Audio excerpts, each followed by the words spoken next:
right. They're Hell's Kitchen Gordon Ramsay. Well, good note to start on. Hi, Sarah. Sarah. Sarah! Can't hear you, Sarah. You're muted. We love you. We like you more than a little. Alright, Sarah, can you speak up again? Speak down again. Yeah, keep forgetting I bought a D100. Alright, you're a little quiet. You can poison someone with that. Remove the Pretty speaker. light. It's the metal one I could really do bludgeoning damage with. Sunday evening work emails. No thanks. Alrighty. Well, This on that note, is a we'll go ahead and bludgeoning pick up with recap. Recipe. So where we left off was the group making their headway to the first leg of through their first leg of the journey to Shadveer and the Shaded Reach on a multi-headed mission for the Shining Hand, plus some personal interests. The road is growing ever curiouser and curiouser as the group came across a strange natural rock formation that created a sort of sharp corridor, eventually leading to signs and sites of mushroom growth, lush moss, and the sounds of water amidst otherwise dry and barren scrubland. After exploring for a bit and receiving additional visions and senses, in the case of Tennille, the group came to a sort of strange spring that appeared to be causing the spread of the growth, with mushrooms and fungi growing visibly at a very rapid pace upon items dipped in the pool.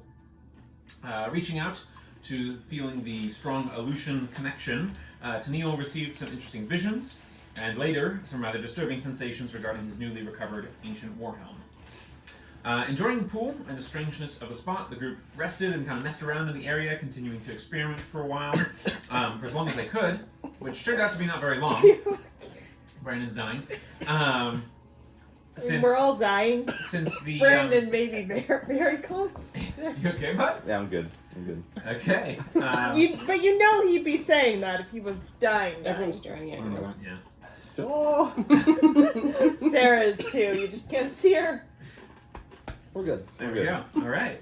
So the pool kind of receded before their eyes until the place was sort of barren once more. So, giving sort of an intriguing mystery, but needing to press on, the group returns to the road and apparently caught up enough to see the column of mirror blades off in the distance marching to Lunavir that the Trovalengatans, the rival party, had warned them about earlier. A sort of glinting star on the sunny horizon. It wasn't long before the group also saw what appeared to be the aftermath of some kind of attack or demolition, where centaurs and dusk devils of the Shaded Reach alike appeared to be wiped out amidst bleached and haloed grass and smoking, shimmering craters. The group stopped to investigate off the side of the road and recovered some of the treasure from the fallen, and it was ambushed by a shelf fungus-wearing Etten named Bubblegrum, who proceeded to attack the party and displayed a rather unique series of magical capabilities, even splitting himself into two ogres that could then rejoin. Badass. They fought for a time, but the group eventually realized that Bubblegrum was neither particularly smart nor actually necessary to fight. Everyone sort of calmed down a bit and began to question him why they had attacked the party and also what they were doing in this area. Bubblegrum answered with vague or perhaps dim-witted responses about Mother and her missing son in an old city, that people wouldn't let me in, wouldn't answer nicely, and how this son has many confusing faces. They also told the party about a cryptic warning related to ancient stones, statues of crones, and the lanterns that lay within, which seemingly was clues that they had to search out for this son in Landerhal. Agreeing to search on Bubblegrum's behalf, despite the vague information, the group watched him wander off and then disappear, wondering what to make of this whole situation, though it seems related to the mushroom spring they previously encountered, as they had seen large footprints leading away from that area in the first place. So now we return early into the 6th turning since the party's departure, with another 30 or 40 miles to go before they reach Landerhal as a halfway point, in order to investigate Bubblegrum's mystery, perhaps get some information about the goings-on of late, not to mention Tennille's local interest in the Aleutian connection to the city. So what's everyone doing? How's everyone doing? Good. Did we? Good. Good. Oh, except for Brandon. But did we investigate the craters? You guys had taken an initial look, but if you want to go over them again, you can. I would love to. Yeah, go ahead and make just a general perception or investigation check, whichever you. How's my character? Is Cackle taking damage? Cackler has not taken damage. She was on the Flamethrowing. ring of the fight kind of situation, firing his firebolts. And whatnot. Let me look up the right section so I can give you the bestest answer of all. We don't accept the second bestest answer. Based on the roll, you don't need your bestest. What was your roll? 15. 15. Quick maps. 15, 16, possibly. It's unclear. No, it's definitely 15. Got it. The craters are quite large across. They vary in size, but they're reasonably large across. Some going 10, 15 feet across, some going 30. What you're noticing about them is it seems like the earth on which they struck seems to have a sort of residual halo of a light kind of shimmering about it. Okay. A lack of shadow that would otherwise be in sort of the bowl of the crater. And in the case of some of the more like dirt related spaces, almost like a glass sheen. A very thin layer of glass made across the top. Okay. You would maybe know that some of this is bringing back some worrying thoughts from your previous work. Okay. In your case, and you would also know that this seems to be, to your knowledge at least, a new development.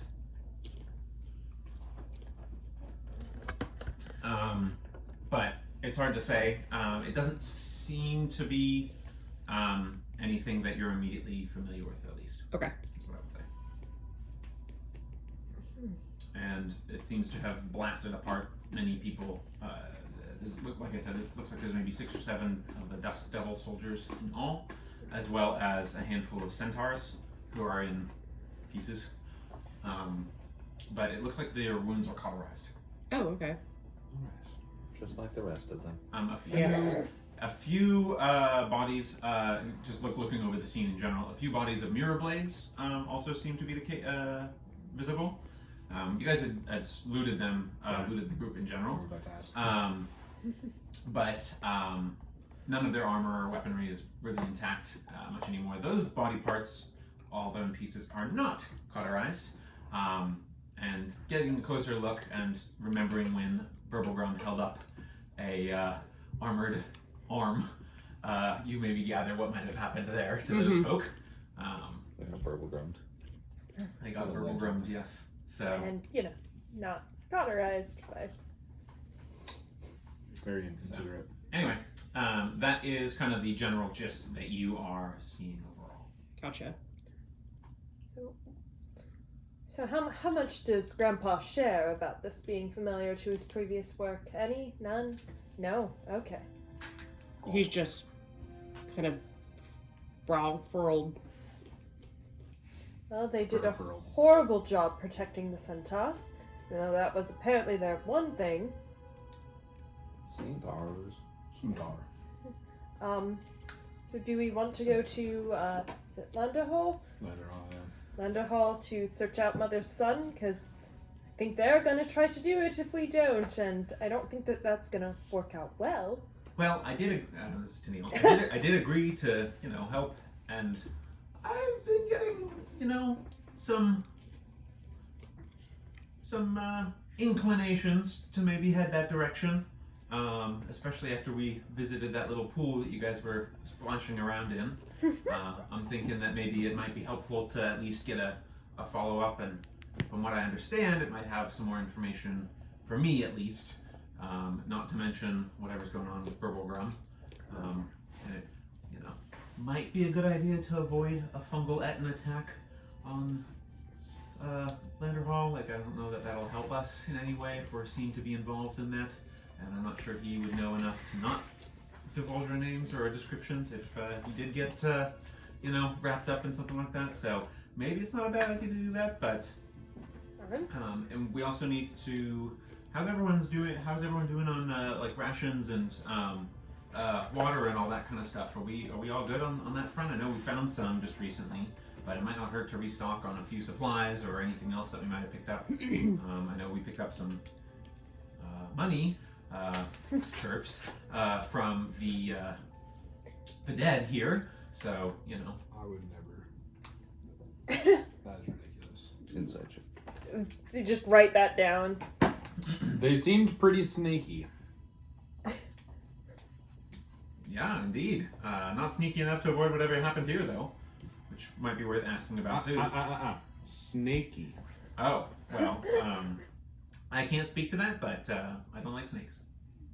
You don't like snakes? They're fascinating, and you can use their venoms for all sorts of dyes. Well, I don't want to be wearing snake venom. Classic. Actually, I do. I think that would go great with my aesthetic. Yeah, with that very cursed helm you have. It's not cursed. You fully admitted it was cursed the last time we talked. It's might be cursed. Yeah, we don't know for sure. It doesn't hurt to get some more information. Second opinion. Like civilized people. Has anyone been to Landerhal before?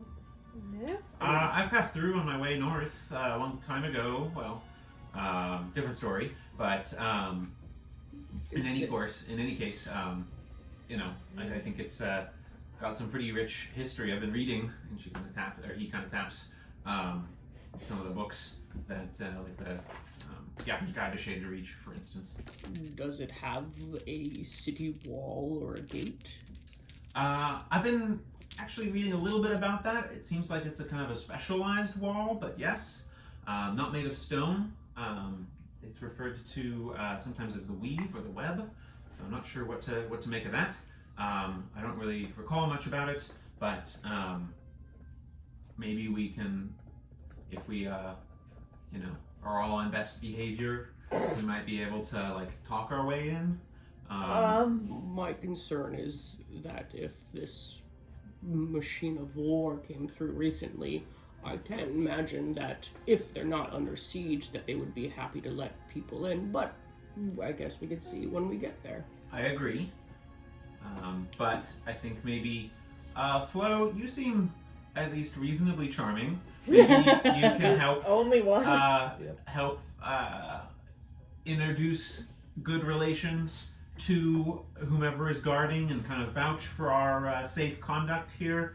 I, for one, at least, would like to have a look at some of the sort of Alushan history of the place, so maybe that might be able to help as well. But I'll maybe prepare something that might help you put together your best talking approach before we actually make our way. If I'm reading our map correctly, I think we have more than a turning's travel still to go.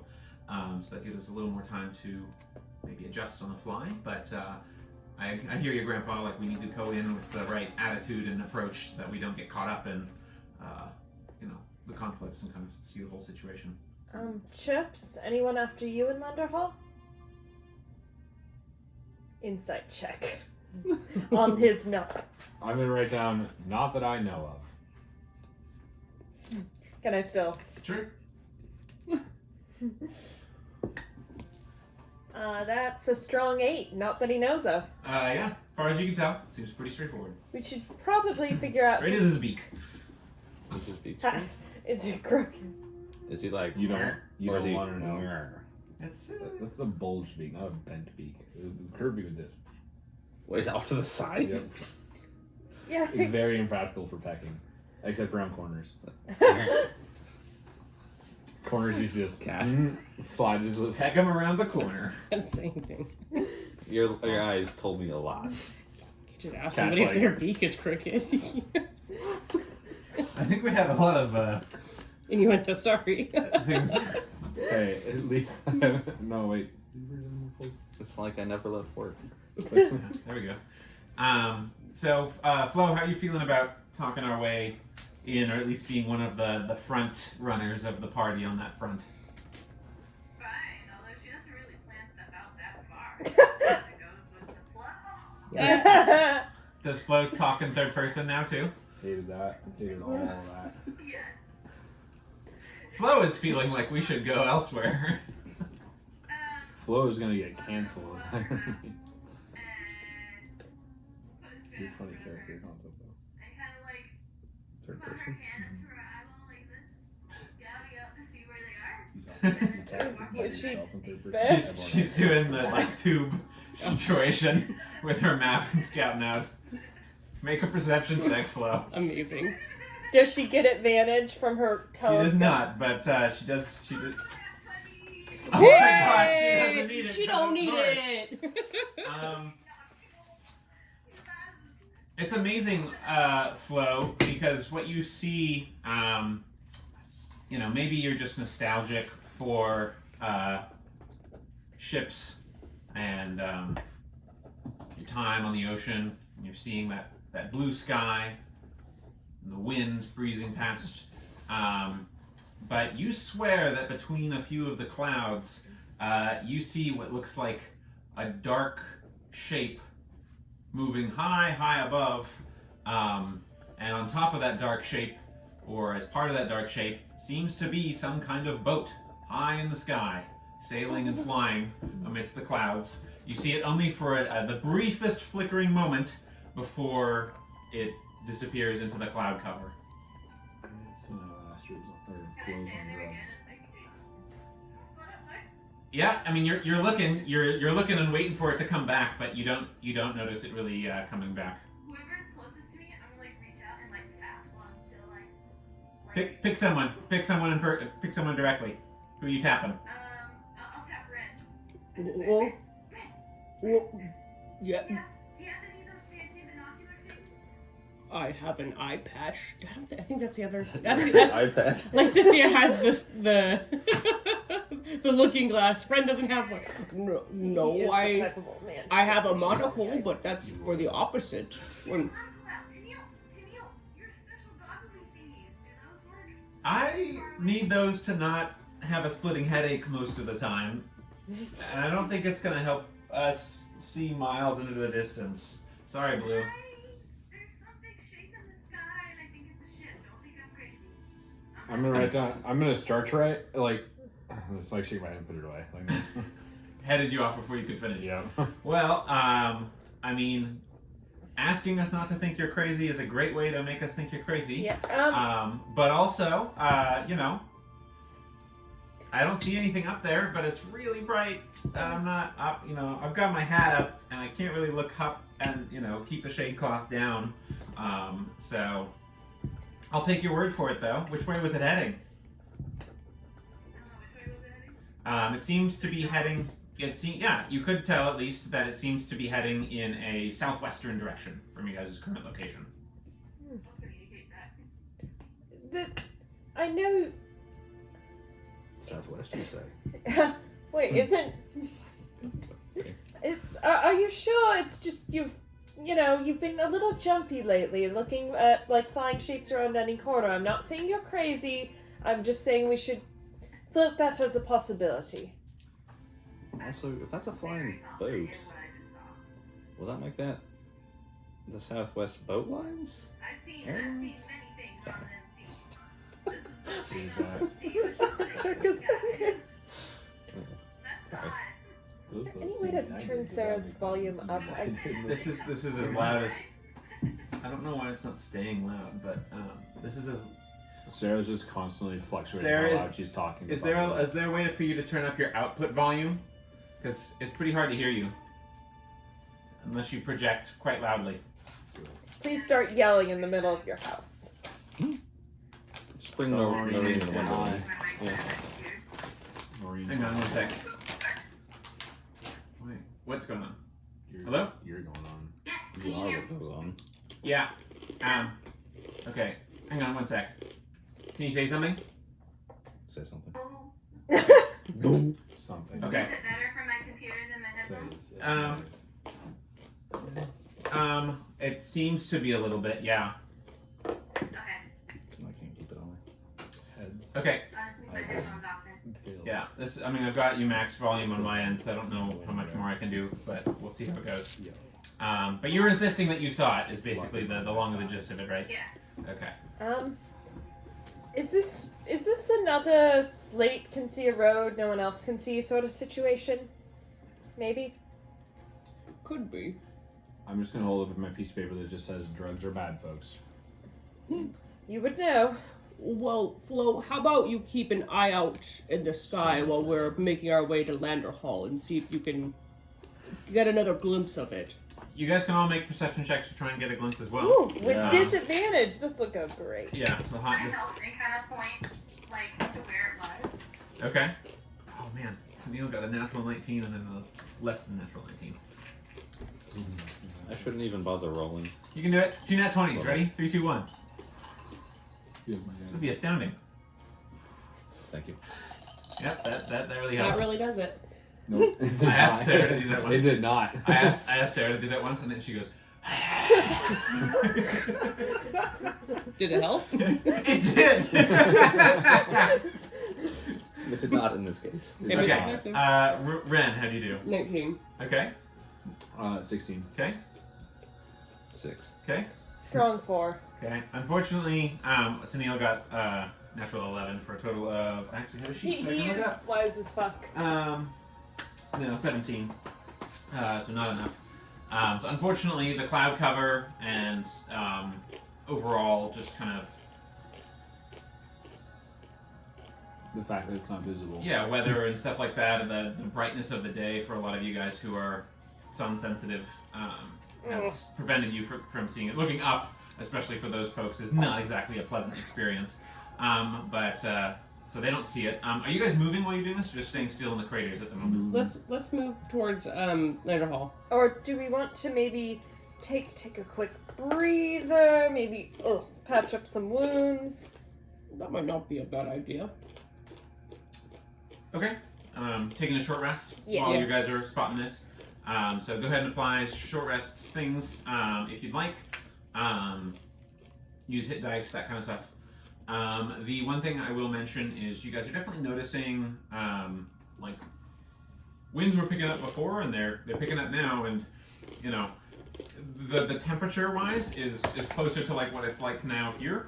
And you guys are coming from like California sunshine, so it's a little chilly for those of you not really well adapted to cold. Slate couldn't care less, which is pretty appropriate for Brandon. Anyone need a scarf? You made Ren a cardigan, right? Shall I don't remember. I don't remember either. I think I thought it was too small for some reason. I have It was a like cardigan. a too small cardigan Yes, situation please. going on. I think she didn't make it for him. She just had it in her bag, and it's like her size. Yeah, so and you're like 7 foot, so I'll wear a cardigan. I'll wear a cardigan under a cloak. Yeah. Do you want a shawl, Cackle? Yeah. Yeah. Nice. I'll wear it over my fancy armor. nice. So with all that said, you guys get short rest benefits and then begin heading toward Landerhal. The road continues on just directly southward for a little bit, but eventually you do come to a signpost crossing that points in the direction of, it splits off for in 3 directions. One is directly south, one is sort of to the south, southwest direction, but closer to the middle, direct middle, which is labeled Lumoria, and one is labeled Landerhal. It's actually labeled Flywatch, to the south, to the southeast sort of direction. The one down the middle is labeled Shrine of E. You guys surmise it seems like it's another shrine of Alito, Keeper of Roads, which you had visited once before. So Was there a distance? there would be the shrine. They're all reasonably similar in distance apart because you guys are sort of at the crossing point. But Lumoria is the farthest. It's about 50 to 60 miles.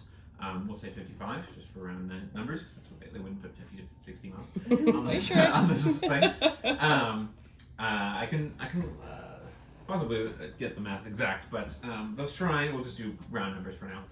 The shrine is about 50, or sorry, it's about 40, or 45, and the Landerhal is the closest at it's about 38, 40. Okay. So Oh, there's a shrine. I didn't know there was one. Maybe we should stay the night there before we go into the city. I'll hold up a piece of paper. That's a lot out of the way.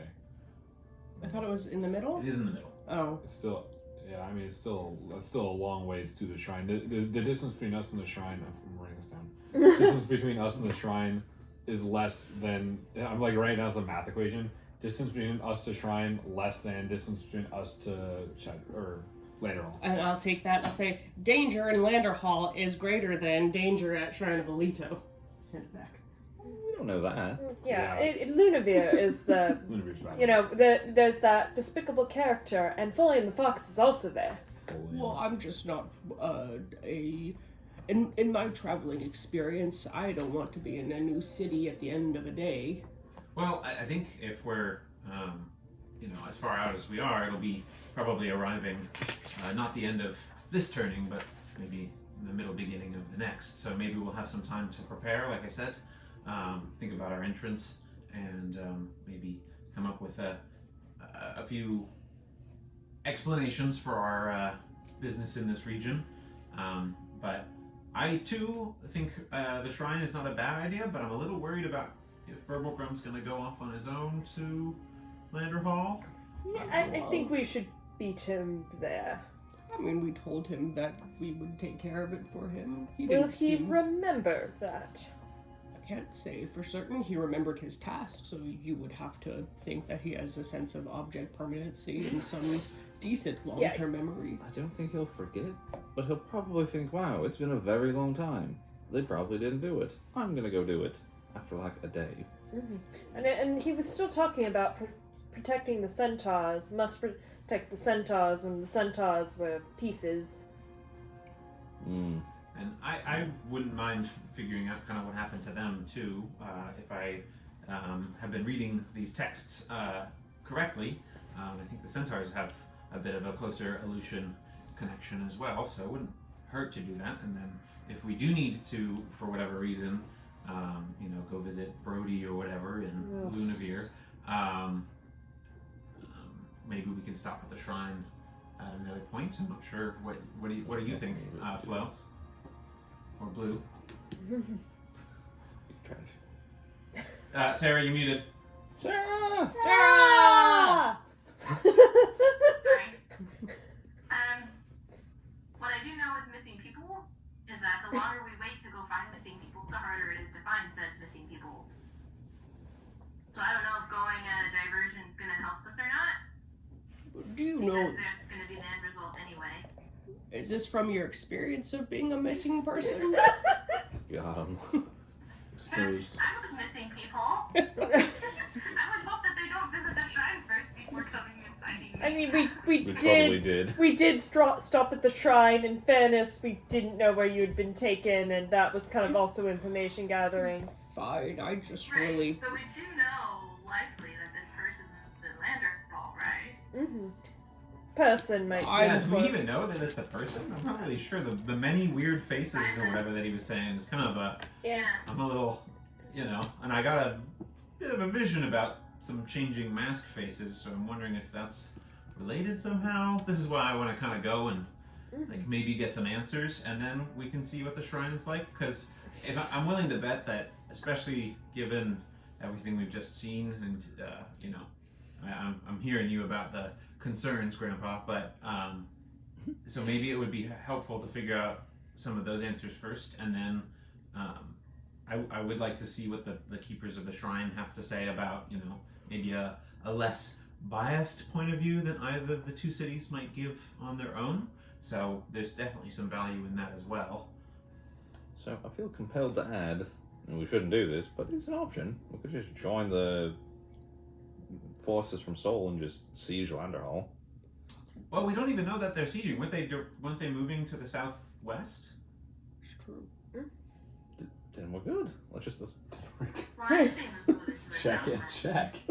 The flying thing was moving to the southwest? No, but when we looked at the troops, we saw the troops were moving.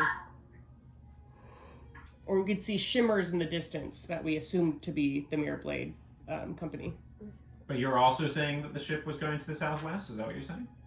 That's what I recall, yeah. Huh. Okay. Well, there's a lot of stuff to the southwest then. I think. Maybe Is away. Landerhal to the southwest? Lunavir is to the southwest. Oh. Landerhal is to the south. Is to the southeast. Oh, is that Mike? Is that Wendell? It's Wendell. Hi, Wendell. Sorry. That's why. Yeah. Yeah, I mean, Michael's over there. maybe hit Landerhal first. Maybe if we still wanted to hit the shrine, do that, and then if we want to go to Lunavia. We do have the connection with Brody and Lunavia, but we also know that's probably where Foley and the Fox is, so we'd have to be very careful. Alright. I prefer not to see that face again. I agree. Or at least if we're going to, I would like maybe a few more tricks up our sleeve, and to be ready to kick his ass rather than get snatched. I Get hate snatched. getting snatched. So that's at least my stance. So maybe we can, if we're able to, do things well further south, maybe we'll be able to recruit some help. Brody at least might know a thing or two about how to deal with Folian. But Also, if we find Mother's son, I wonder what in the world this thing is. do you want some more pillows, Ken? No, I'm fine. Thank you. I agree. That's kind of what I'm hoping to find out. Bony buns, we have more. Her ass has no fat on it, genetically. Pillows can't help me there. They can help. They can't solve the problem, but they can I'd help. like to think this is in character and is exactly. Oh yeah, Renaissance got no buns. root! I feel it right on my tailbone. It's got no buns either. Very well, we can carry on to Landerhal, but when I get to the shrine, if I get to the shrine, I get 2 servings of meat. Yeah? I mean, Sure. are we buying it for you? We normally buy ourselves Nope, stuff. I'm just going to order it. And no one's going to look at me sideways for it. I We're will all- stand you your rounds of meat, Grandpa, when Thank we you. get to the shrine or another alcohol serving establishment in Landerhall. How does that sound? Very well. Let's start talking Shall about we? his money like that. In fact, I'll spot you a full set of plate mail at the next one we have. I don't think Neil has that much money. No, sadly I do not. Let's move. Okay. Right, so you guys are all heading out. Can I have one of you go ahead and just give me a general perception check, Oh, I got and then also a roll on a. Yes. We'll do a D6. both same person. Yes, please. Do you guys care if I do it? Go for Yeah, it. go for it. Not to me. Yeah, nor I. Nor to Neil. Perception low, D6 low. Oh boy, so we no. got- it's not too bad. Perception is gonna be an 11, so not much. Okay. And D6 is a 3. Yeah, so the perception being lower kind of makes sense given what is happening, which is that a pretty stiff wind is blowing up from the southwest, and it's dusty. It's not quite a sandstorm, but there's like particles for sure. You're like wiping it away off your cheek and your beak and stuff like that, and you're pulling it, pulling it away, and it's like particulate matter. You continue, going your same direction for a long, good portion of the turning. Hours and hours, but there's not a lot of hills, there's not a lot of terrain, trees, anything to break up the winds. So it's hitting you guys stronger, and it's colder, and tougher. But this material seems to be mostly dust, but you're noticing, and all of you are starting to notice, it seems to be mixed with a good portion of ash. I That's- don't. Smell St. Helens. From the southwest, huh? Oof, I don't like the ash part. So it's getting all on my knitting. Is this why they all wear gray down in Shadvia? A whole other thing. It all started out as bright colors originally. Good one. Is ash normal for this region? I think this is just. I haven't been this far down south in a long time. I'm gonna do like like the professional tracker kind of thing where they like put the finger on the ground, like pick up, like kind of rub the dirt from the fingers, and I'm just gonna look and go. No. There's so many weird things you can say. Say something weird. Okay, fine. Mommy. Oh, I'm so sorry. He was like rubbing ash in his fingers. I'll like take a little like sniff it. Mommy. Oh, Do you need to talk? It's the Lander. I'm so sorry, Chirps. Did he have like some cremains that spilled, or what's? He's just been carrying an urn this whole time, innit? It's just dropped it. Incidentally, It's just been in my backpack this whole time. We carry on. So you guys carry on. Do Kenku even have mothers? How does that? Yes. I mean, yeah. They but, like, sprout out of the ground spontaneously.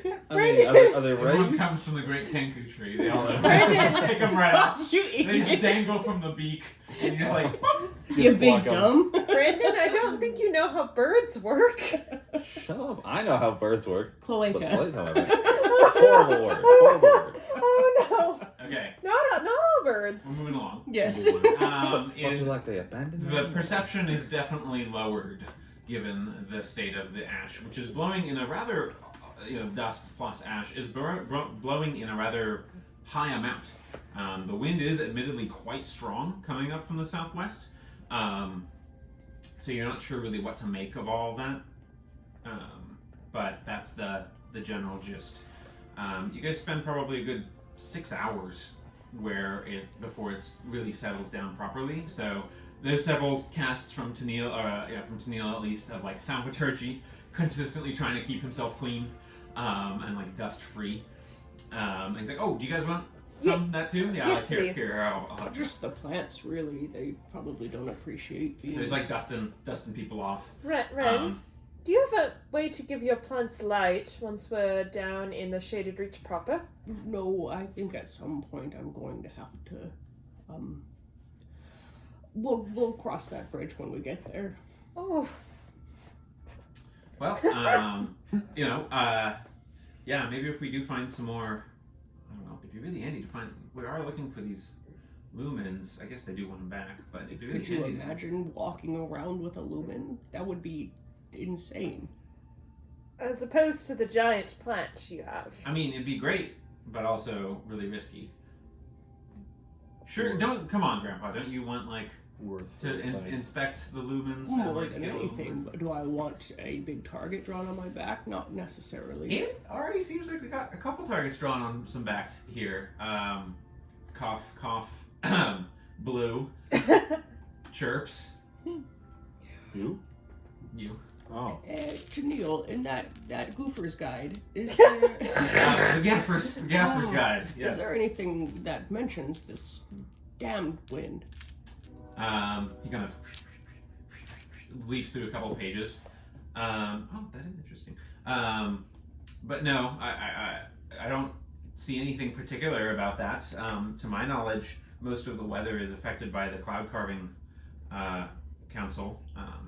Well, to hell with them. But well, on the other hand, they do, help provide rain and things when they need it. But I think I remember my uncle saying something about them being a little bit short-staffed, or even having some missing members. COVID's hit them hard. So maybe it's possible that we're seeing some of the effects of that now. Sony was pretty short on its rain until it got that storm where I got almost killed. That's true. Yeah. Yeah. Good times. Yeah. Well, I wish it weren't. Me too.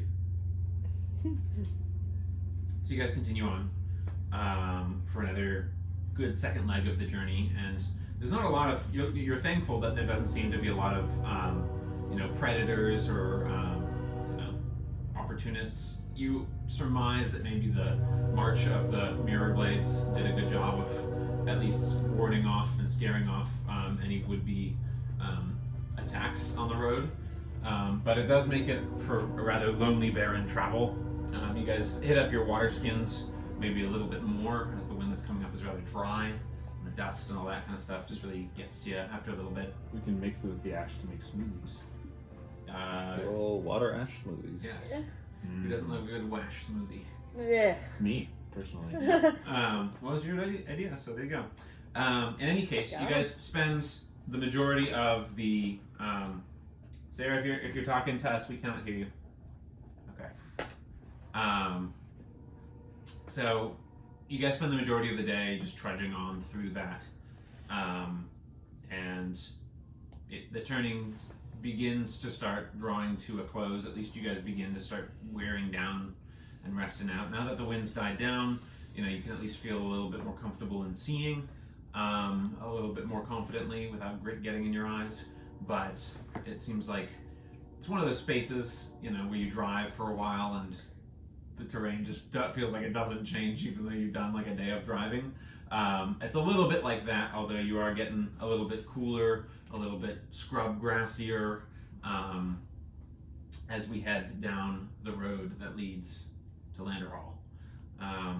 As the turning draws to a close, what's everyone doing as far as anything in preparations or things that you guys want to do? Searching for... What's everyone doing? Are we still on the same path as, from what we can tell, that the mirror blades took? Have our paths diverged yet? They diverged. It's Okay. very clear that they diverged. Okay. They diverged to Lumoria, the Okay. direction of Lumoria. You guys saw the That's right, tracks and the wagon ruts and stuff like that, or the deep wheel ruts, whatever they are, that were studded, seem to be heading pretty clearly to Lumoria. Did that happen at the signpost, or just... The craters and stuff like that, you saw those around the signpost as well. Further signs of Right, that. but the craters and the attack and that kind of stuff was a little bit north of the signpost. Right, but did they, their path diverge from ours at the signpost? It seems like that was the case. Okay. And, when you did see them glinting off in the distance, it seems like that was Okay. consistent with that. Gotcha. I'm not preparing anything in particular. Yeah, I think just, set up shake cloth tents and off the side of the road and bed down. Yes, I'm ready for some shade cloth. Jeez. Yeah, let's spend rough. maybe the next 30 minutes Spots in my eyes. just going a little bit off the road and seeing if we can find a more ideal place to camp. Maybe we can go about half a mile out. What do you say? I'm cool with that. Cool. It does appear that the advantage of having all those mirror blades with their untoward authority is that they seem to have scared all the thieves off. So, I'm gonna except for I'm gonna write down. Are we sure we'll be able to refine the path and our current visibility if we go that far off? Visibility's improved now since Okay. the ash and dust has kind of settled. Okay. The wind's no longer blowing Okay. Cool. Just making sure. up from the southwest. If we're getting ready to find camp, I suppose I could also make one of those flying concoctions that I've made before. We can check out the road and That might help a little bit, especially that's what helped us spot some of the rocks and surrounding footprints. Okay, well, I can do that. Let me just set up here, and I'll build a little fire so I can start brewing that potion. Okay, so you're doing it on the side of the road there? Mhm. Okay. Is there a volunteer? I can speak to the tastiness. Oh, I guess you've forgiven the grease chip. Nate wouldn't know. I'm glad to see we're friends again. even if he is oily. Even if you are particularly oily. I'm used to it. I'll hand over the flying potion. Okay, so you spent the spell slot. I did. Made the flying potion. Yep. It's a potion of temporary flight. How long does it last? 10 minutes. 10 minutes. And it's 10 foot per round, right? It just says speed of 10 feet, yeah. So you're able to get a good distance if you drink it. You're gonna. I'll drink it and fly up. Okay. So it takes you a little bit to get, just like a bird, but sort of hovery, floaty, escalatingly up. But it's very invigorating to feel like you can fly. I'm pretending like I'm soaring. It's adorable and sad. Anybody to see else happen. feel a little depressed? Yeah. I don't think my levitate solution would have really worked for him. But I've never seen him smile. I think it's smile. It's hard to tell. Can beaks even smile? He's making happy bird noises, I think. Oh my gosh. In any case, go ahead and make a perception check. I'll give you advantage because you're flying. Huzzah. Because you fly. Ooh, that's You better. flying. 22. 22, yeah. Oh, you flying. As far as searching for a good place to make camp, there's no convenient rock pile to hide in this time. There's not even like a large hill to put your backs to the wind, you know, kind of situation. There are some like scrub brushes, you know, bushes off to the like directly eastern path from the road. They're not huge, but maybe they have some berries, or maybe they are just something to break up the terrible monotony. You know, it's hard to say for sure. But that's pretty much the only noticeable terrain you're seeing. With your height that you've been able to attain, plus the fact that you're maybe 300 feet high or something like that, you're able to feel the winds a little bit more strongly, but also note the dot off in the distance, which you presume in the southeast, which you presume to be maybe your guys' destination. At least you've put some ground behind you after all that, sort of trudging through the space. You also see what looks like the glint of some water, and you check after checking the map. You do notice that the Dry Dust River, more like Crook Dust, Dry Dust. Crook Dust River is built and surrounding a good portion of Landerhal. It actually seems like it blocks or barricades this direct version of travel, so maybe there's a bridge, or maybe you have to go around. If you do, it'll be a lot longer, judging by the size of it on the map. You can see on the map itself if you want to look, but that's kind of what you're noticing overall. Okay. And you're gonna, at this point, you need to descend because the motion doesn't last forever, and you don't want to drop too far. Yep, I'll just like float back down the little spirally. And I'll just relay what I saw.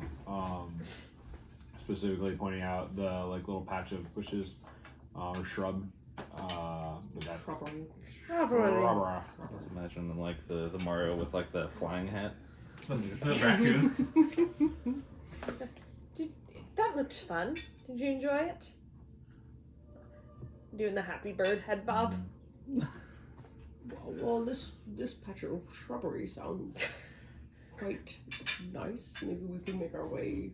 How did I know you would want to seek out the shrubbery, Grandpa? Because there We're might. not taking another shrubbery with us. You already got the one. Well, maybe this one's more adapted to less light. It might be really cool. You could use. Maybe it's something you could use the leaves to make dye or berries. It could be very exciting to Neil. Very exciting. Very exciting. Let's just. All right, Chirps. Why don't you just lead the way? I now have a piece of parchment that says this conversation is making me want to die. Spelled. and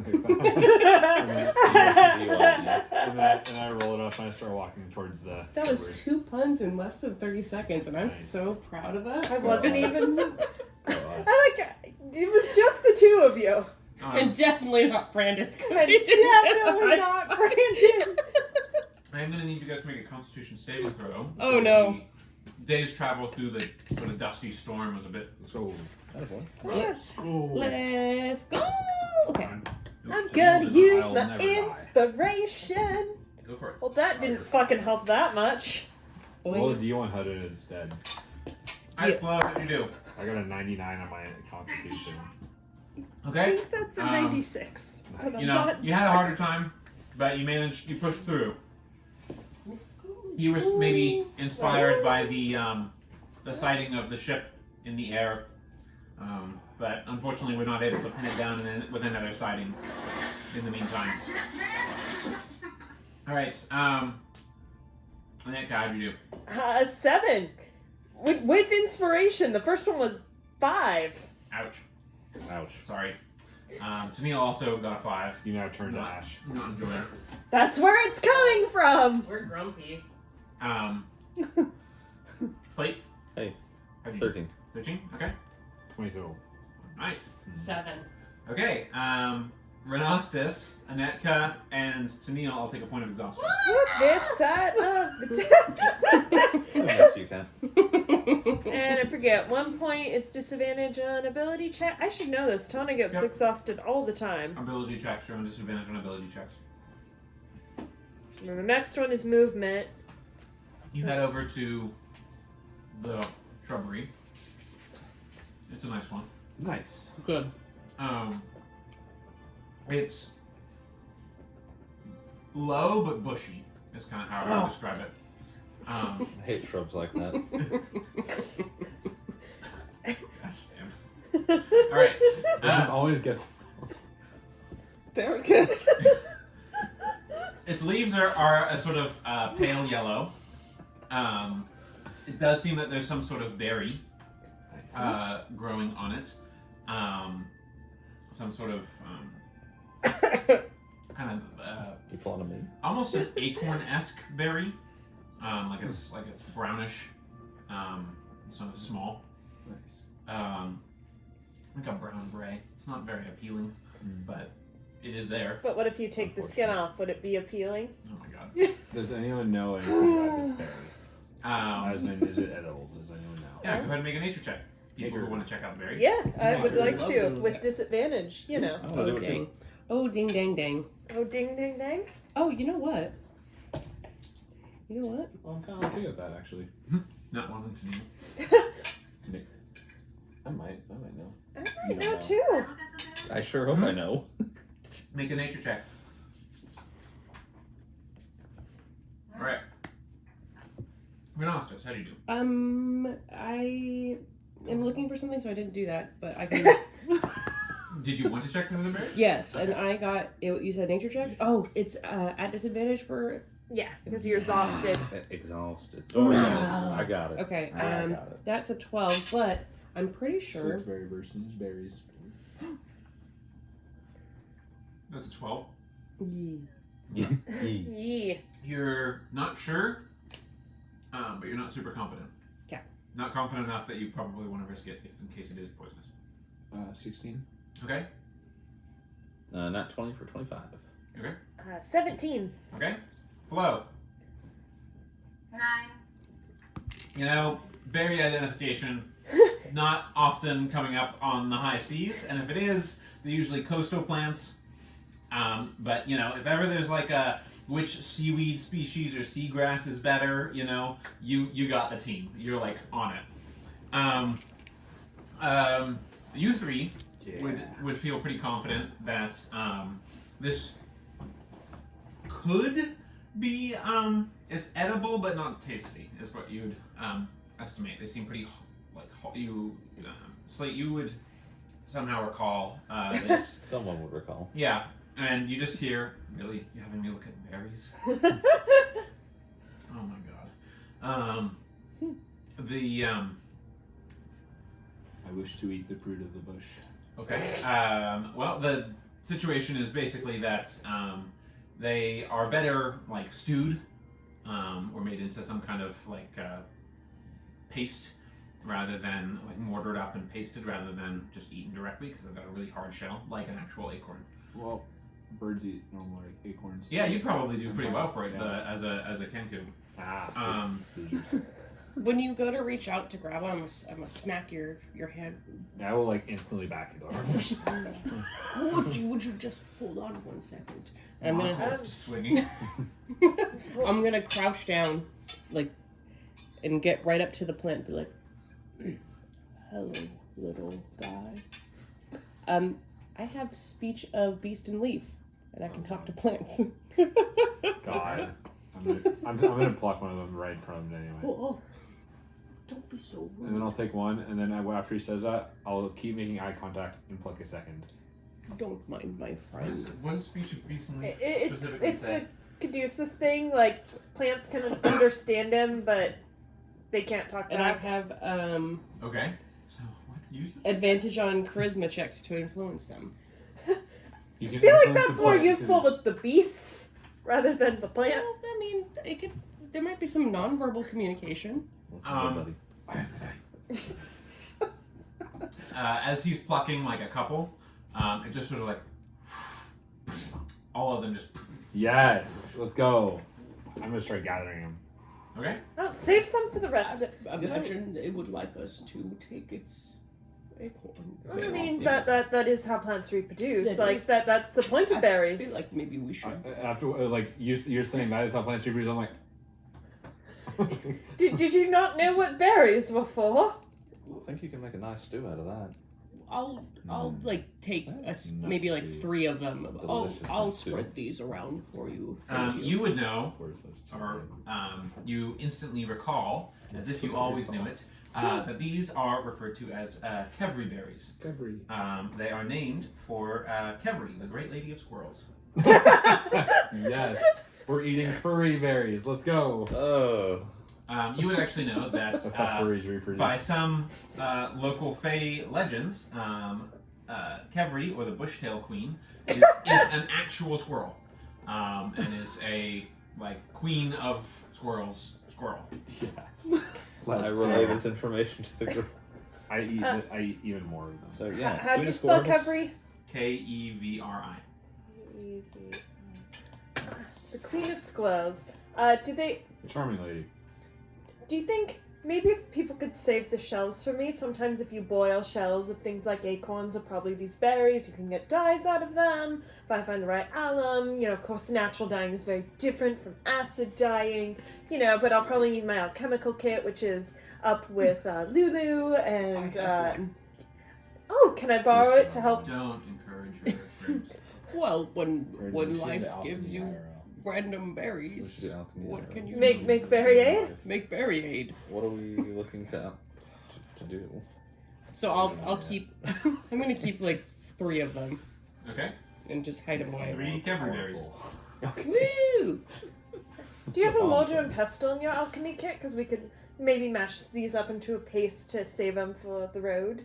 Well, I think so. And if not, I could fashion one up for you. There's perhaps. about 60 or so total. Are there rocks around? Wow. Yeah, there's rocks. Wow. Is there one that's like flat enough where I could put a magma on it and use another rock to smoosh? I have a Begin. mortar and pestle. You have. You only have one. There's a lot of nuts here. Lot of nuts. Very, I'm just gonna read a lot of nuts here. very, very well. We could also stick them in a stew. Well, and that's the that might- plan, yeah. Oh, You okay. can boil Wait. them and mash them too. Don't even get me started. So, because apparently I would know, we would probably just, I don't know, toss those suckers in a stew rather than smooshing them into. No, Paste. cracking the outer shell first is generally advisable. Okay, so just Inside is kind of like a paste. Interesting. Okay, we're cracking these nuts and we'll toss them in. Dude, that sounds delightful. Oh, Mr. Mittens. And she'll pull them out. Can you stomp these to death with your hooves? Look at my hooves. Eh. You Eh, are... looking right at you, making eye contact. Yeah, pretty much. Yeah, we have a lot of them. The He's inside helping. is like the consistency of a squashed blueberry, but pure white. But someone who is attempting to cook them, go ahead and make a survival check. Yes. Alright. Survive. Survive. Okay. I'm gonna do my best. I'm gonna do my very best. Does anyone have cooking supplies, or you just? I do. I sure do. I do. Someone's on the job at least. That is a flat 10. Flat Oh, 10. no, 12. 12. Okay. We're all sounding like Very Gollum. runny. Oh. You know, with like chunks in It it. was a 12, not a 2. It's like, but surprisingly tasty given the circumstances. Like, could have been far worse. Its consistency and presentation, like 1 out of 10. Taste, like a 6. Because the Cackler He seasoned it well. Because the Cackler's seen Lord of the Rings, he's gonna do the Gollum impression. When he like when they Cackler's start seen Lord of the Rings. cooking the rabbit, like, ow! What is it doing? It ruins it. will eat your bird poop. Stupid fat on it. All right, so you guys don't need to use rations Yay. for today's Hooray. travel, as you have been able to. I think this is like the group's first time eating off the land. Hooray. Over 3 years, we finally got there. Well, I good mean, berries? we don't need to. Yeah, no good berries in the team, so now the team actually has to maybe occasionally think about that. But in any case, you guys bed down or begin to set up camp and stuff like that, presumably around this. Tennille is just done. Dunzo Bunzo. He's exhausted. He's been hearing about dies and puns and is not having it. I mean, so he helped raise Anetka. It's he's- inevitable. He's done his time, and he's ready for a break. So he set up his own shade cloth tent and is going down for an early rest. He's looking up stuff in his book or books, and is mostly preoccupied with that. So he's going to not be a part of First Watch. But who is going to be on First Watch? I'll do it. Slate shouldn't be alone, so we'll go with him. Grandpa's also tired. He's not going to be on. Yeah, well, I'll do first watch with the Cackler. Okay. Who's going to be on second watch? I can do second watch. I guess I'm all ready. With your bestie? With both of the Nightmare Boys. The BC Boys. Oh yeah, we also have. Yeah, the Flo. I was thinking. Flo, we're not hearing much from Flo. What are you doing? Yeah, I was Right. going. Speak up, Sarah. I was I'm pointing happy. at Nicholas. I'm happy going whenever. You want to go with your bestie? Heck yeah. Okay. So you're on third watch then, Flo. So perception check for first watch. Exhausted. I perceive it all. I perceive 3 of it. All three. 20 total. 20 total. Slate's kind of twitching in his sleep. I'm gonna go kick him. He doesn't react whatsoever. And you're seeing like extreme rapid eye movement beneath his closed eyelids. Like someone's speed reading, but with their eyes closed kind of situation. Nice. Been there. Took notes on the inside of his eyes. Yeah, pretty much. What a cheater. Otherwise, though, what you notice, since the light is consistent, you poke maybe your beak out and have a look around and stuff every now and then. You do notice something shiny at the base of the bush. Oh god, I go look immediately. Okay. It is what appears to be a kind of strangely designed, cracked and grinning mask. Yes. In the dirt on the side of the road. It somewhat reminds you of like the revelers' masks that folks wore at the revel dens, but it kind of reminds you a little bit more of the mask that Artemis was wearing. That was like really smiley up one side. This is like really smiley up both sides, like cheekbone height smile. You said it's cracked? It is cracked kind of down the middle. Okay. It is painted red and black. So cracked, red and black, Reveler mask? Smiling Reveler mask. Yeah, it doesn't seem to be done in the style of the mask, like a symbol of the masked Reveler, which are usually black and white. But it does seem to be at least in sort of the and seems less masquerade type mask and more like theater emotions mask. Nice. Can I put it up to my Facebook? Okay. As you put it up to your face, Oh no. You hear what sounds like just like a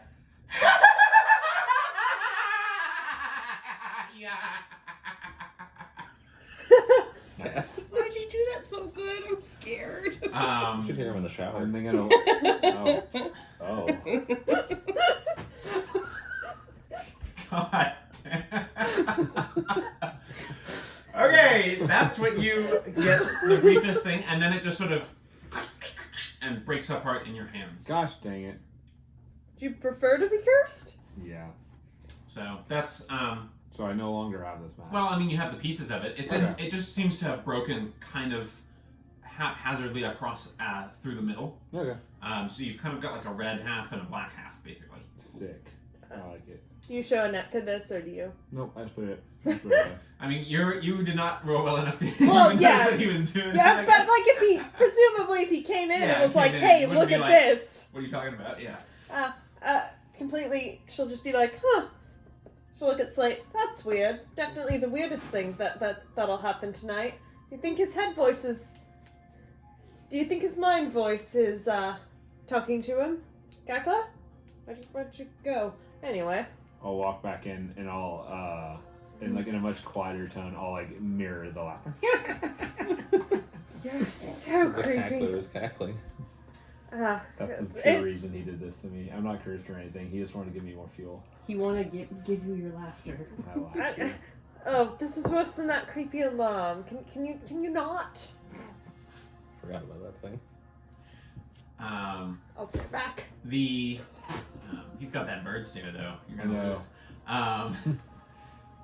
No one likes Who's on to second listen. watch? I am. All right, go ahead and roll. Okay. You guys watch passes without further event. Nice.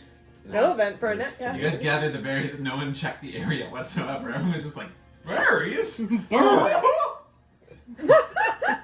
Good? Birds. That's Rory's. exactly what we did. Yeah, Hey, you told me there was a bush of nuts. I had to. I Yeah. was distracted. fair enough. Yeah. Perception check, 19. 19. Even with disadvantage? Nope. Nerd. Oh, There it goes. that is 12. 12. Okay. Wait. 11. Okay. I don't know how to do math All of anymore. that. You That's why she can't do definitely math notice anymore. that both Slate and Sunil seem to be having a little bit of a harder time sleeping. But overall, it doesn't seem too out of... I mean, you've seen them be a little bit strange in their sleep anyway. Uh-huh. So it's not like too out of character. Okay.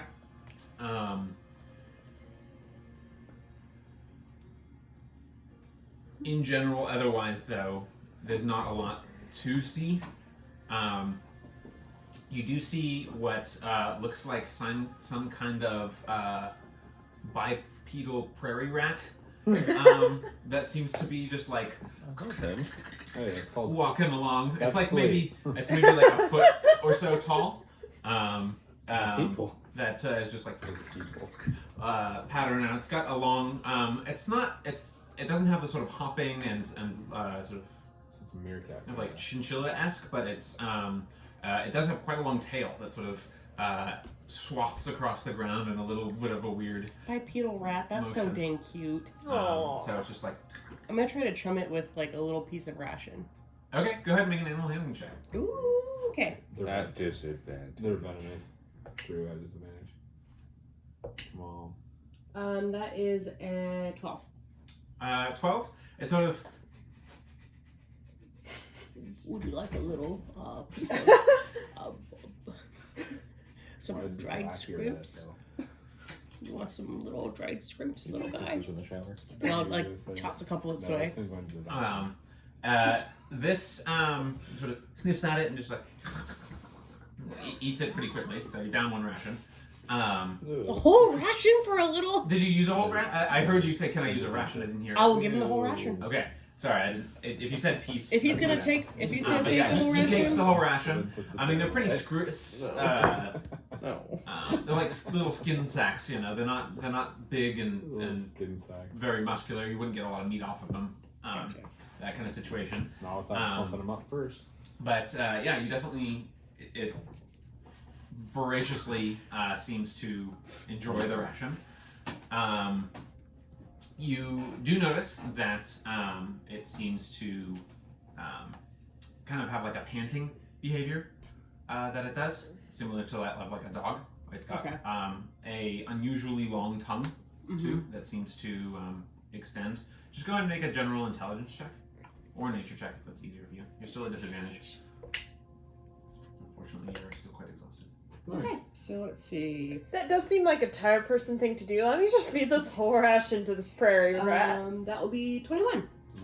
You don't recall the species itself, but given the prolonged snout and long tongue, you imagine there's some method of, similar to maybe that of an anteater, of finding, insect holes and things like that where it can Surrounded by children.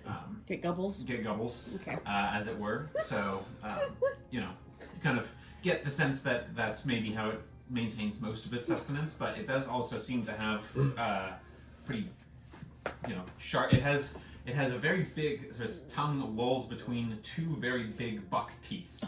And so you also imagine that, given the hardness of these nuts and stuff like the berries, it's possible that it's able to crack them open and things like that with that capacity. So, Gotcha.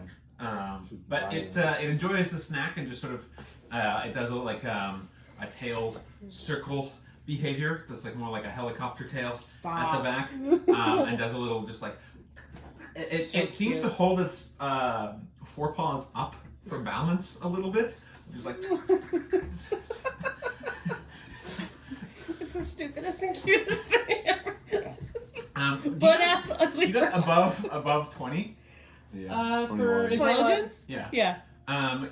Colloquially, you've heard of things known as the little rain dancers Oh my Oh. That's adorable. for their little Stop it. unusual padding about. But it does its little namesake dance, perhaps in gratitude for its my God. delightful meal. And We then should just sort adopt it. It'll die. of, just like peels off further directly east. Okay. It came in from Does it go the north. southeast? No, it came in from the north, and then it peels off further east. So it kind of just like this as it approached. But otherwise, you watch Passive Sleight of Hand. I'm Quite just enjoyable. Go ahead and roll for your Oh, my potion. concoction, because presumably you do that during Yeah, your... I usually do that in the morning when we're making. Oh, okay. So we'll wait till then. Okay. All right, third watch. Go ahead and make your perception checks, please. Both of you were able to skirt the negative effects of the ash storm, so no disadvantage. Unfortunately, the sun is still up. Yeah, that's true. Yeah. All right, Flo, how do you do? Can't hear you, Peach. There we go. That's weird. Yeah. I wasn't muted. Okay. Sorry, you just need to What'd you actually get? make noise when you open your I mouth. got a 10. 10? 14. 14. You're pretty tired, but you get a good glance of the situation. Flo, I imagine, is more just like skyward looking, like, where's that boat? Where's that boat? Where's that boat? I know it was here somewhere. But unfortunately, no further sightings. Do I see the tracks? You do see the tracks. They're three-toed. And then they've got like an elongated heel for balance. And I'm kind of imagining, like, is their tail dragging on the Yeah, ground? it does. It looks It's, like someone just... So it's about a foot tall, and then there's like about a foot and a half of tail. And it just sort of Crowded so they leopard. create Like a little bit of like brush. a brush situation on the ground. Look, I spent my whole watch just... The heck is that? So yeah, crikey, she's a beauty. Crouching down next to Slate. She's a and just, dude. Like, stare at it. So this is new to both of you, these creatures. But yeah, the little rain dancers, they made their appearance. So cute. Oh. Slate, during your sleep, you have another experience, for lack of a better term. This It's all in time, dreams. there's a bit of a mixture. The first thing you see is what looks like several pictograms, but kind of done in a mesmeric, three-dimensional kind of way. In your mind's eye, you're seeing more martial forms, different practices, and you just hear, well, it seems I must take a more active hand. Ooh. But you're getting a little bit, certainly you feel like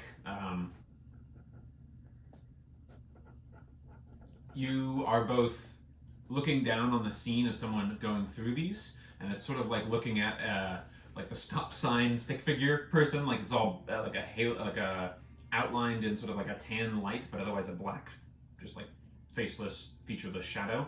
But you also feel like it's you going through these motions. So it's kind of a hard mixture.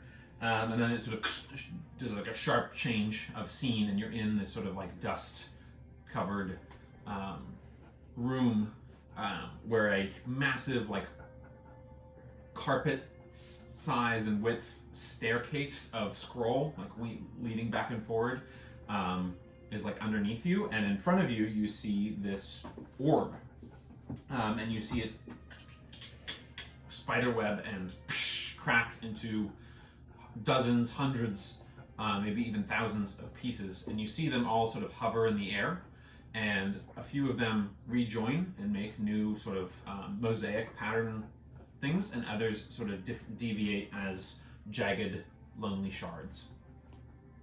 So, and then you wake up. So that's what you experience. And then So You wake up then. everyone otherwise gets long rest benefits. Thankfully, no encounters were rolled, even though people got some points of exhaustion, so it didn't really come into effect too badly. But you come awake to the 7th turning, since leaving the relative safety of Solny, although maybe Relative. Tennille might beg to differ on that one, given the proliferation of death vomit oozes. Doozes. But You only died one time. You're fine. you guys know, checking the map, Tennille checks the map. He's replaced a couple spells over time. You see him kind of doing that. Go ahead and roll Renostus. Now Yeah. that we've got your opportunity. Do we to do that. recover from exhaustion? Yes, you recover 1 point of exhaustion per long rest you Okay. complete. You see Tennille kind of muttering a few things and seeing some glowing along his fingertips as he's changing his spells and stuff. But he also checks the map and says, "Hey, guys, well, good news is I think we're going to probably make it to Landerhal in the earlier part of the day if we keep a good pace. So as long as nothing terrible happens, we should be able to make it without too much of a problem." Why would you say that? You've taught me never to say that. That and quiet. Well, I'm feeling strangely optimistic today. Nice. Are you okay in the head? who are you? I mean, yeah, I'm feeling great. Excellent. Insight check. Go ahead and make an insight check. That is a dirty 20. Dirty 20. That warhelm is like perched very nicely on the head. It's very shiny, like it was buffed throughout the night, Nice. or throughout the sleep. Did you get any sleep buffing that warhelm? I got some, yeah. It's a good time. No worries. How many hours? I only need 4. True. And how many did you get? 4? In a row? Yeah, more or less. Me too. Tennille, your eyebrows twitching. Damn. Expose the man. Well, let's just get going, okay? Anetka, you need to make sure you sleep. Thieving never goes well if you don't sleep well. Anetka, come on, why are you trying to be up all night? Anetka! Kids these days. I'm Get not, over it. And that car. He's already heading down the way, the road, heading back to the road. Just turned tail with a little bit of of his coat, and heading back. Walk behind him Pretty and good. mimic his I don't think I movement. can do that. Nice, I love it. He turns around to you, Flo, and says, "Hey, listen, we're gonna need maybe some of your help. I've kind of noticed that you tend to have a nice charm about you, and as Gramps mentioned, maybe we could use a little bit of a smooth talker getting us into the city. If there's guards and stuff like that. So I'm gonna probably, when we get a little closer, I'm planning on maybe giving you a little bit of a boost there if you're okay with that." Sure, I mean, I'll take anything you have to offer.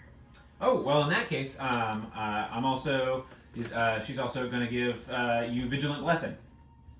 So you have, you have advantage on initiative checks for the day. Ooh. Thank you.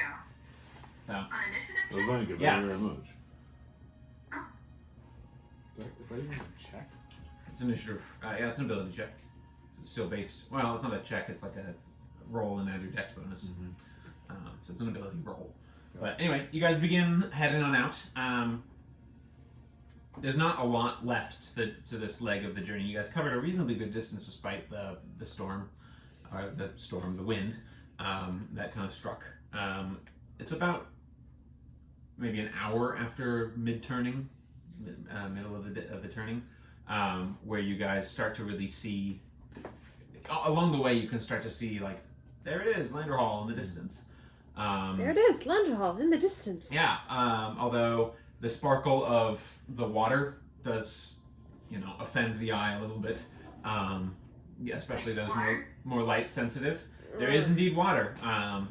So I was gonna like start running towards it. so it's a while out, so you might get tired before you actually reach it. But she's like, whoa there, Blue. We still got a little bit longer. But yes, it looks like it's the charmingly named Crook Dust River. So hopefully it's not as dirty, but maybe given all this ash and debris that keeps getting in my eyes that we got last turning, maybe some of that settles in the river, given it its name. But that's just a guess. You're also noticing, though, that there seems to be some kind of shimmery something around or by the city itself, higher than what the river's reflection would account for. So that's what you guys are seeing, and you're starting to see it maybe around just before mid-turning, and then getting closer and closer right around mid-turning. So before we tackle that problem, why don't we go ahead and take a short break? Oh. So if you guys need to take, I know a couple of you are getting Punked. getting up and needing some snacks or whatever, getting restless. So take a few minutes, get some food, do all that, and then we'll tackle Landerhal from there.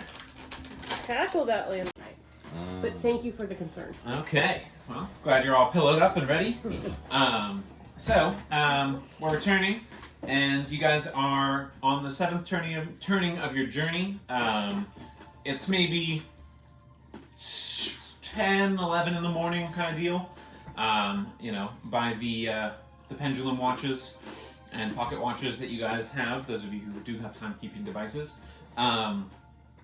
The distance to Landerhal, is still maybe a couple hours journey, but it's visible on the horizon. As I mentioned before, you can see both a sort of gossamer light from the horizon line of where the city is, but then also the sort of sparkle reflection off the water itself.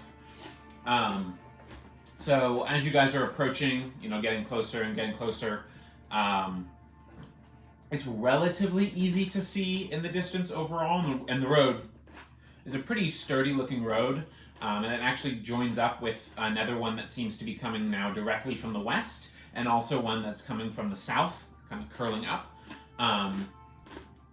Landerhal is, or Flywatch, as one of the two border cities, is a rather, and Tennille would know this as well, and could share with the party, is a reasonably big trade hub. A lot of its commerce happens via trade. Both of the border cities are more or less that way, to varying degrees. It's a little hard to see exact specifics of what's right on, what's in front of you on the horizon because of the light reflection. But as you get closer, maybe an hour, maybe a little bit less than an hour out, I think I'm gonna look up enhance ability. Leave its advantage on. Yeah, I just don't have one last to be smart about casting it. But as Tennille's sort of like, well, if there's anything that we want to do to prepare, maybe now's the time. I think that's the weave. He's kind of gesturing to the gossamer light that's on the horizon above the river line's reflection. Not sure I'm understanding all this text about it. There's not a, the gaffer not super detailed about certain things, more specific overview. And there's a lot of material to cover for the shaded reach. But in any case, I guess we'll just have to find out a little bit more about it. But supposedly it's enchanted somehow, so I imagine they're going to have some guards to let us in one way or another, even if it was in peaceful times. But good news is I'm not seeing a siege. Are you guys? Doesn't appear. Doesn't appear. Yeah, it lasts for an hour. So Tennille, about half an hour out away, is going to cast Eagle's Splendor, on, and indeed there's like a sort of wispy bottomed like imprint of an eagle that goes over your vision flow for a second as Tennille touches you. You have advantage on charisma checks for the next hour. Nice. Did we want to go in as ourselves, go in disguise? I mean, I know there's no helping him, but the rest of us? Hey, Well, there is. You would have to say something of a similar size, but I think my my little fun potion that I made this morning might transform you for a small period of time. do we have any reason to transform? No, but just so you know. But we should come up with our cover story. Mm-hmm. Yeah. Yeah. Well, I was gonna. Go ahead.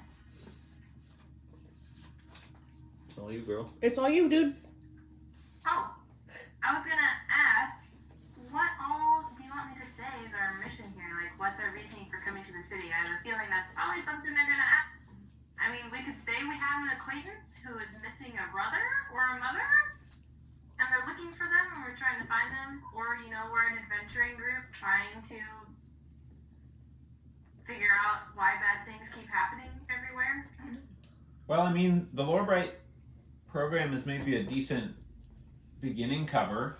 I would, It's also not entirely not the truth. yeah, and I would say, you know,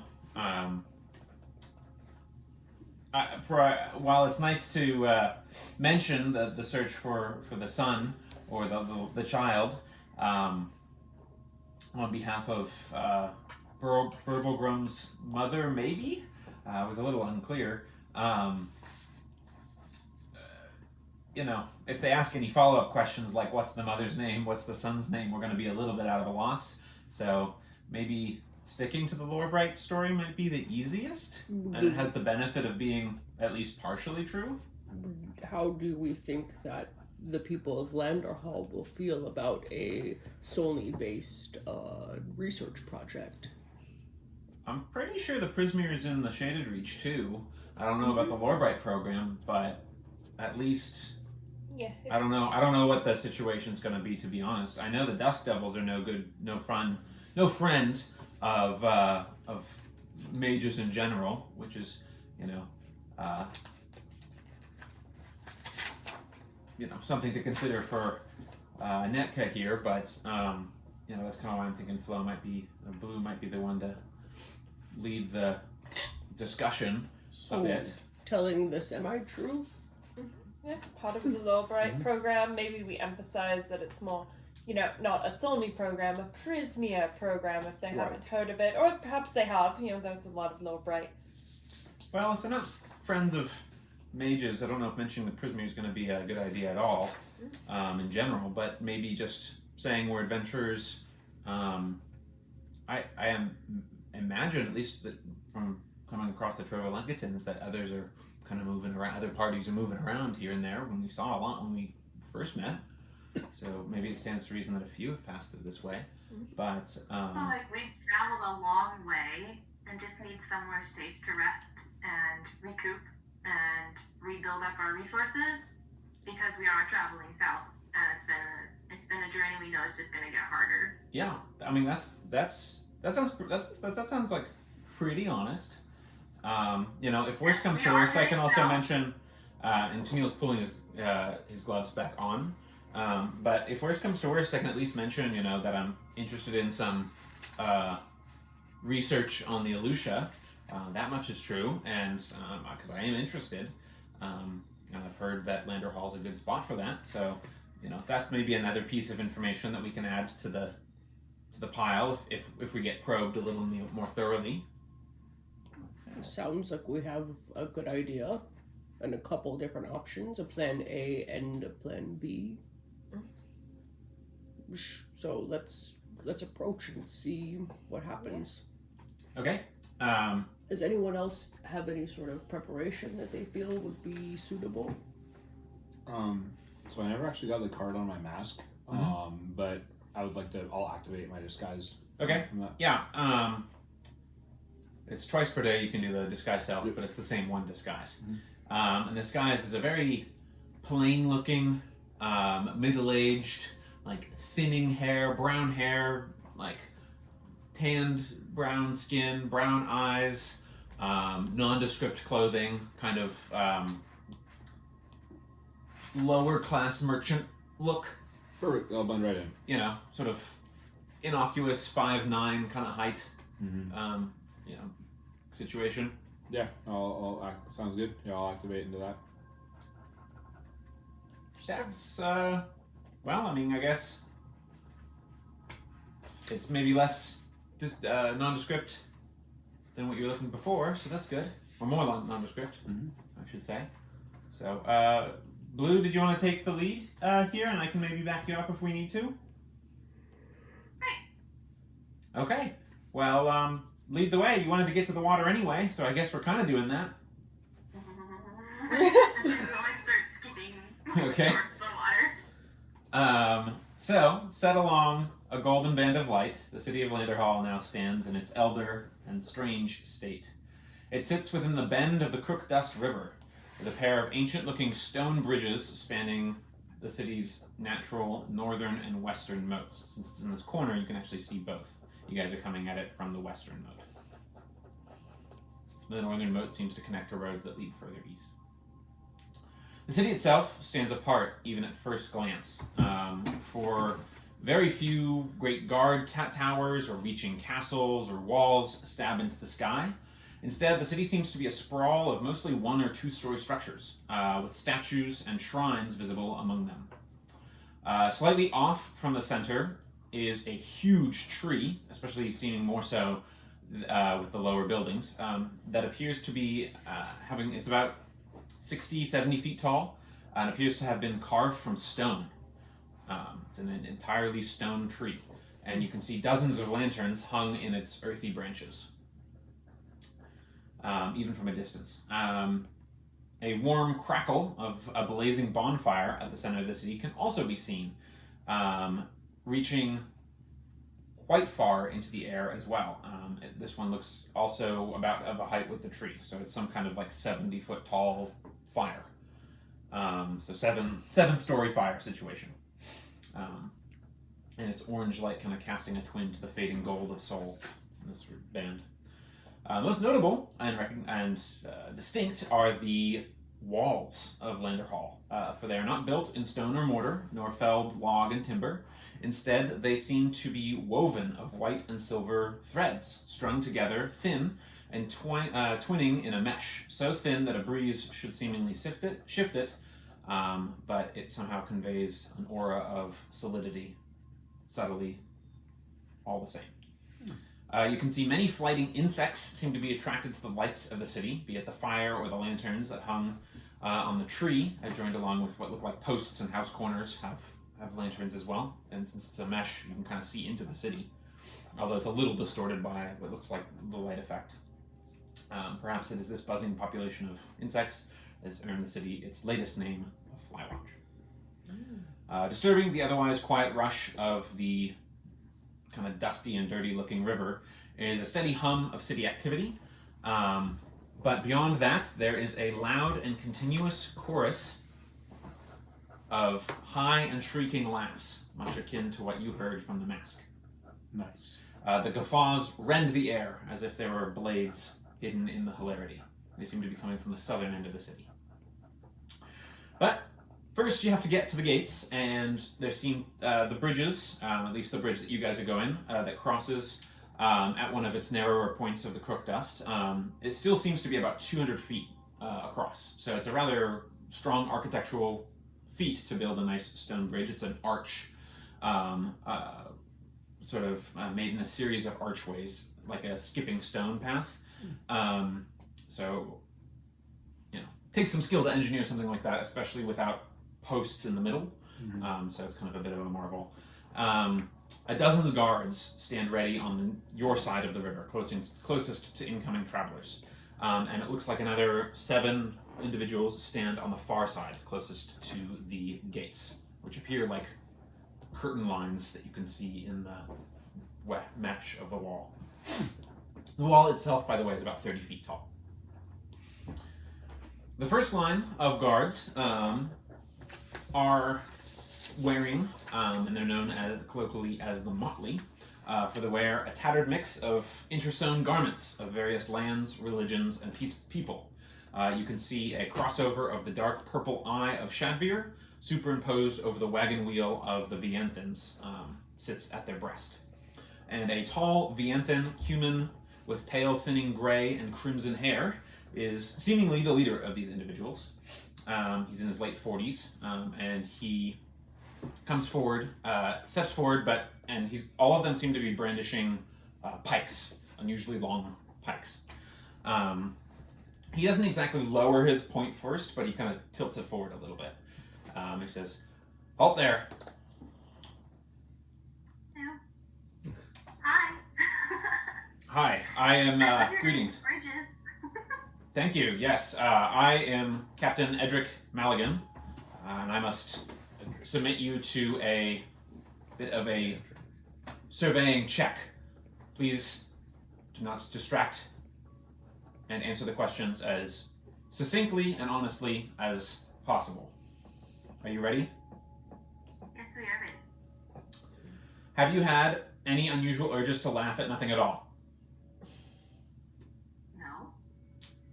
And you see, there's another individual behind him who's like checking pieces on a scroll. Are there any particular signs of weariness or sluggishness outside the usual travel that you've noticed? No. Have you had any contact or heard any high-pitched laughter at a close distance within the last 3 turnings? I feel like I heard something from the city, but not in our travels. He kind of makes sort of a sour-looking face and kind of, indeed, unfortunate. I will get to that in just a minute. Have you visited the Shrine of Elito that lies between Landerhal and Lumoria? No. What is the purpose of your visit to Landerhal? To find refuge and to get some rest and re-gear for our travel south. Very well. Do you have any form of identification? What are your names? You can call me Flo, and I'll point to everyone else. Netka. Tennille? Slight. Cackler. Or Renostus. The Cackler? I cack a lot. Yeah. You cack a lot. As in, like a kind of interesting. Indeed. Well, it's you have the look of mixture. It's, I suppose there are some supplies that you might be able to gain. I'm afraid that you have come at a rather unfortunate time to the city of Landerhal. Numerous troubles await beyond the gates that you yourself may have to deal with. The first of which being, and he kind of gestures behind his shoulder, they will not take so kindly to many northerners, and even less so those who are associated with the Prismere. He kind of cast his glaze towards Anetka. His glaze. His glaze. Ew. The Dusk Devils don't tend to favor mages in general, and of late seem to be concerned about a missing squadron of their own brethren. Oh. I don't know. They're there, and there, and there. I does not say that out loud. Don't worry, they're all together. As for the They're laughter, all apart. well, we've had a visitation from a group known as the Cackling Carnival, who seem to have left some sort of infection or mental disease that seems to be taking over several of our townspeople. We call it joy. Their names. They even visited and kidnapped, or at least convinced, several townsfolk to go with them. Gods and Alucia know what they're going to do with them. The governing lady's Lady Van Hild's daughter was taken among them. We all rejoiced at the sight of the caravan of the carnival at first, but they have spread whatever this laughing curse is to us. Alright. So I best. Have you guys mainly been outside of the city? Like, do you know the depth of what this spread is like? I believe you will find. Are we in danger? I would say that as long as most of it has been quarantined to the Pavilion Palace on the southern end of the city.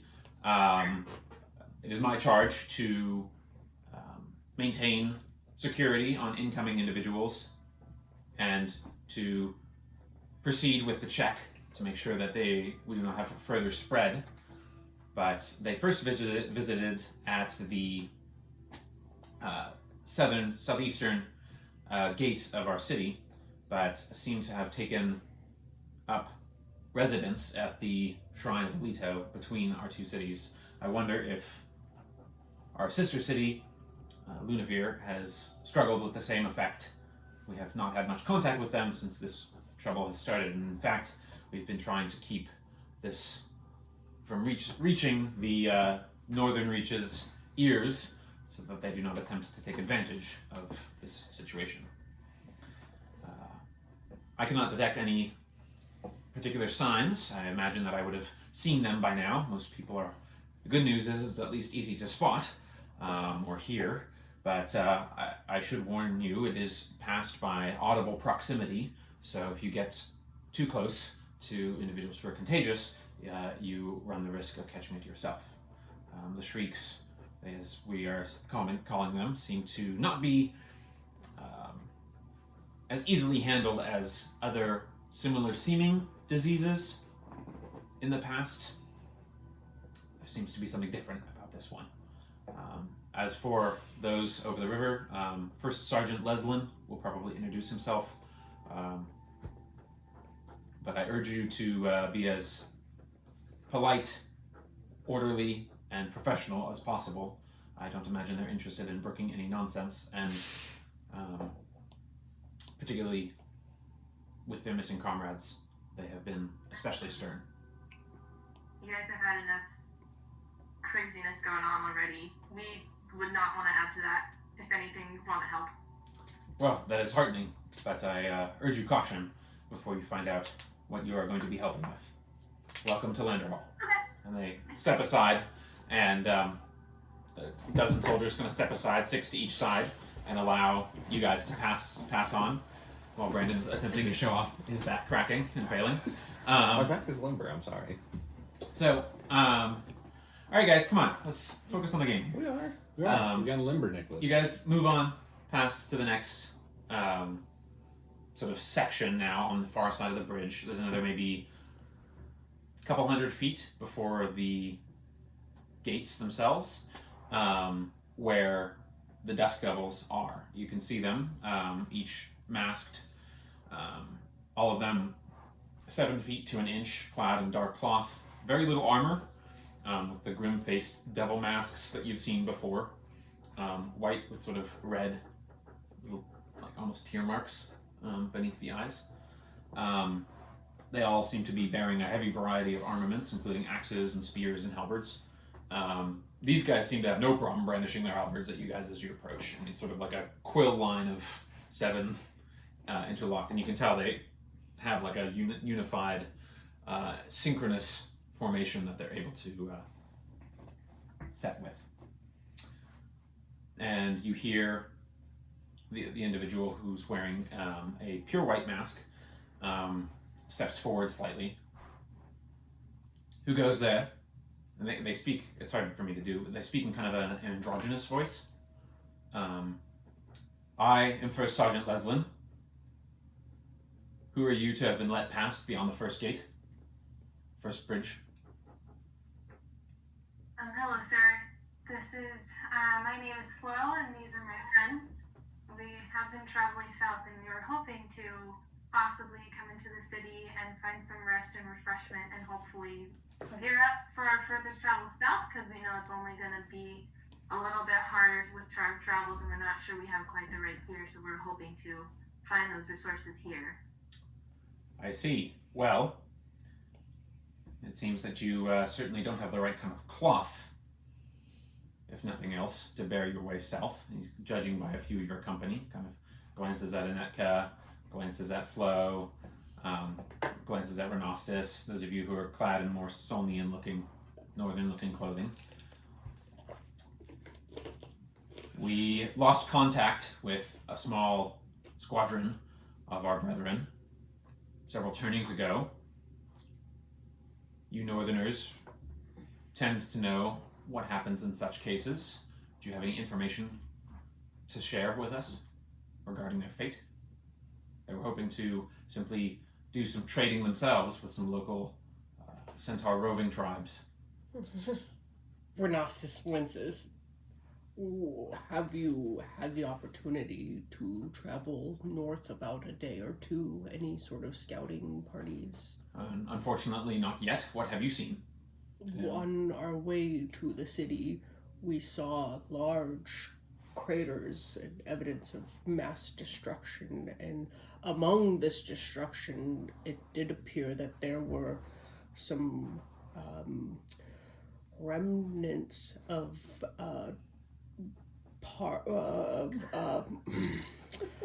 they had similar armor and clothing style such as yourself, and there was also some centaur remnants also. He kind of takes this impassively, but you can see the expression of his mask shift to like a snarl, and it like opens its mouth. And he sort of says, "The crimes of the North continue." It almost sounds like another voice is overlaying his a little, or theirs. The crimes of the North continue. Amongst peace they strike at us. This will not be forgotten. We cannot allow your presence in the city from the North. Yeah, I had to say something. I can't lie. Sorry, sir, this is what we saw passing through. This is not something that we were involved in. We will literally, I'll start laying my weapons down and other things like that, and being like, our intent here is not malicious. Our intent here is to do good, and we're hoping to somehow resupply in your city so we can do good and show that not everything in the North is bad. Okay, go ahead and make a persuasion check with advantage. Come on. You can Come do on, it! Sarah. 23. Yay! He kind of looks and he says, "No words you can say will make me trust a northerner, but I do see a few more southern-oriented faces." He kind of nods towards Slate and Tennille. Perhaps Just because they may assist, but we will have to divest you of your armaments, any kind of tools that we deem dangerous, any sort of trickeries that you might be getting up to. And he kind of nods to a few of his brethren. And from behind, you also see, on the other side of the gate, on the other side of the mesh wall, you see a very tall Rowan centaur with a long braid of white hair that has barely dotted flecks of wine-colored red. Seems to be a male, bare-chested. Wears a mask of obsidian that frames mostly around his chin, and his eyes, leaving his mouth bare. And it seems to be got some carvings in it. It's kind of hard to see from here. And his tail hair of the horse lower half is pure white, almost silver, just like the weavings of the wall in the city. And his bare chest is almost fully inked in tattoos somewhat reminiscent of Tennille's. And he says, "Let them pass, Leslin. I will vouch for their conduct. I wish to speak of their journey and hear the words of the bearer after my people hold council. You needn't divest your armaments to them. I will vouch for their conduct and escort them, should we need such. In fact, I have been expecting them in some manner. And he kind of taps like a satchel he's got draped across him and at his hip. And Leslin kind of puts up his halberd and kind of holds back the other Dust Devils who are going forward to collect your gear. They don't look very happy about it, but they sternly stand aside. And Leslin, just as a last thing, says, "Very well. But I reserve the right to remove the mage's fingers should she cast any magic within our walls." That's quite intense. Speak again and I'll remove your tongue as well. Damn. So we'll immediately move his hand and throw it in her face. Tennille sort of steps forward. It's like, "Thank you, sir," and kind of to the centaur behind.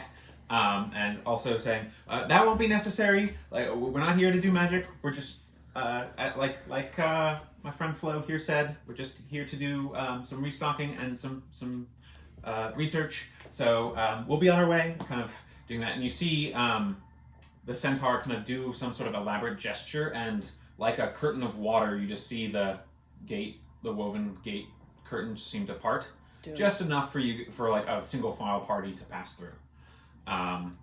The Dust Devils are right there as you guys pass, just like breathing heavily, and you can see just like the tension and air boiling with potential violence as you guys are just like walking by. But they hold steady. They don't. Anetka is forcing herself to look at the ground, but you have never seen her this angry. So Well, it's like unusually calm and just like walking straight forward with confidence. Yeah, magic. Ren will put a hand on Anetka's shoulder in just solidarity. yeah. So you guys make it into the city, and immediately just the Dust Devils face outward and take up position again, almost like statuesque in their vigil. But you do hear one say to the other, "We must go to the Archon at once. This will not go unanswered." Ruh-roh. These ruts are rows. The centaur kind of bows as much as he bends forward his forelegs to do sort of a welcoming bow, and he seems to be mostly directed towards Tennille. Sorry that Felina's not here for at least the beginning of this, but you'll get it on the recording, Felina. Hi. Hi, future Felina. So he says, "Greetings, Ranshani. My regards to the Verndeo Sil who walk with you. The light of Landerhal glows wearily in your welcome. I apologize for your treatment at the gate. Things have been, as you may have noticed, more tense of late since these flickers and border struggles seem to be escalating. My people seem to be caught, my herdkin seem to be caught in the midst of all of it. Forgive me, and my manners. Customs of the two-legged kind are still a little unusual to me. I am a Hulukan of the white hooves. How do you spell How do you spell that? AKULUKHAN.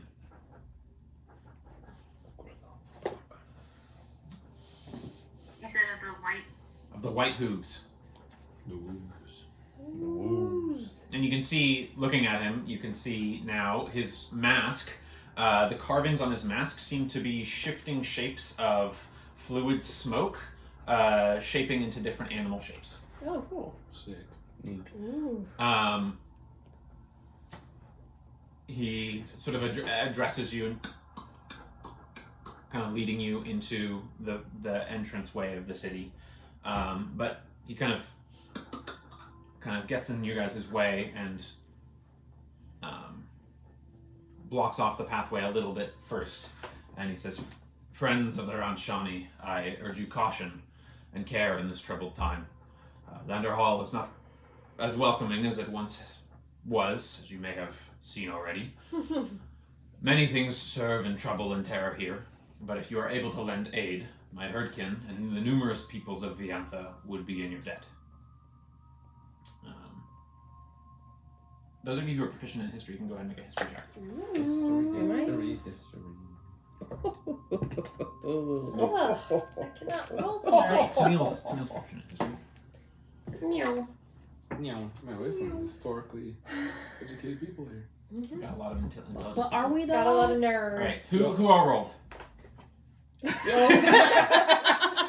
Literally everyone but Flo. But Flo, you're so pretty and charming. You were the front lady who helped convince. You're 23. You helped convince. You guys couldn't nerd over the history books. Yeah. While we were all holed up with our books, she was actually being social with people. Right. Yeah. Saving our lives. All right. I was forced to this. Yeah. Renostis, how'd you do? 13. Okay. 1. Nope. 21. Okay. 11. I rolled a 4. Wow. You would at least know, or instantly recall, that Viantha is the elder name of the nation now known as Sanctus, before it was occupied by bipeds and the people who came out from the east. It was named Viantha. But anyway, and he continues speaking a little bit. I would love nothing more than to share words of wisdom and wariness, that my people hold counsel within the hour. Seek me upon the start of the next turning at the base of the stone tree, and I may lend clarity to a few of your questions, particularly yours, Ranchani. And he gestures again to Neil. He then reaches into his little sack at the side of his hip that he's wearing across. While I am loath to play messenger, we all must assume roles regardless of our desires and pride. I am bidden to share these letters that came for you and your allies. May they bear you glad tidings. Farewell, ere we speak again. And with that, he kind of nods to each of you, and especially in a sort of almost deferential way to Tennille, and then kind of canters down the space.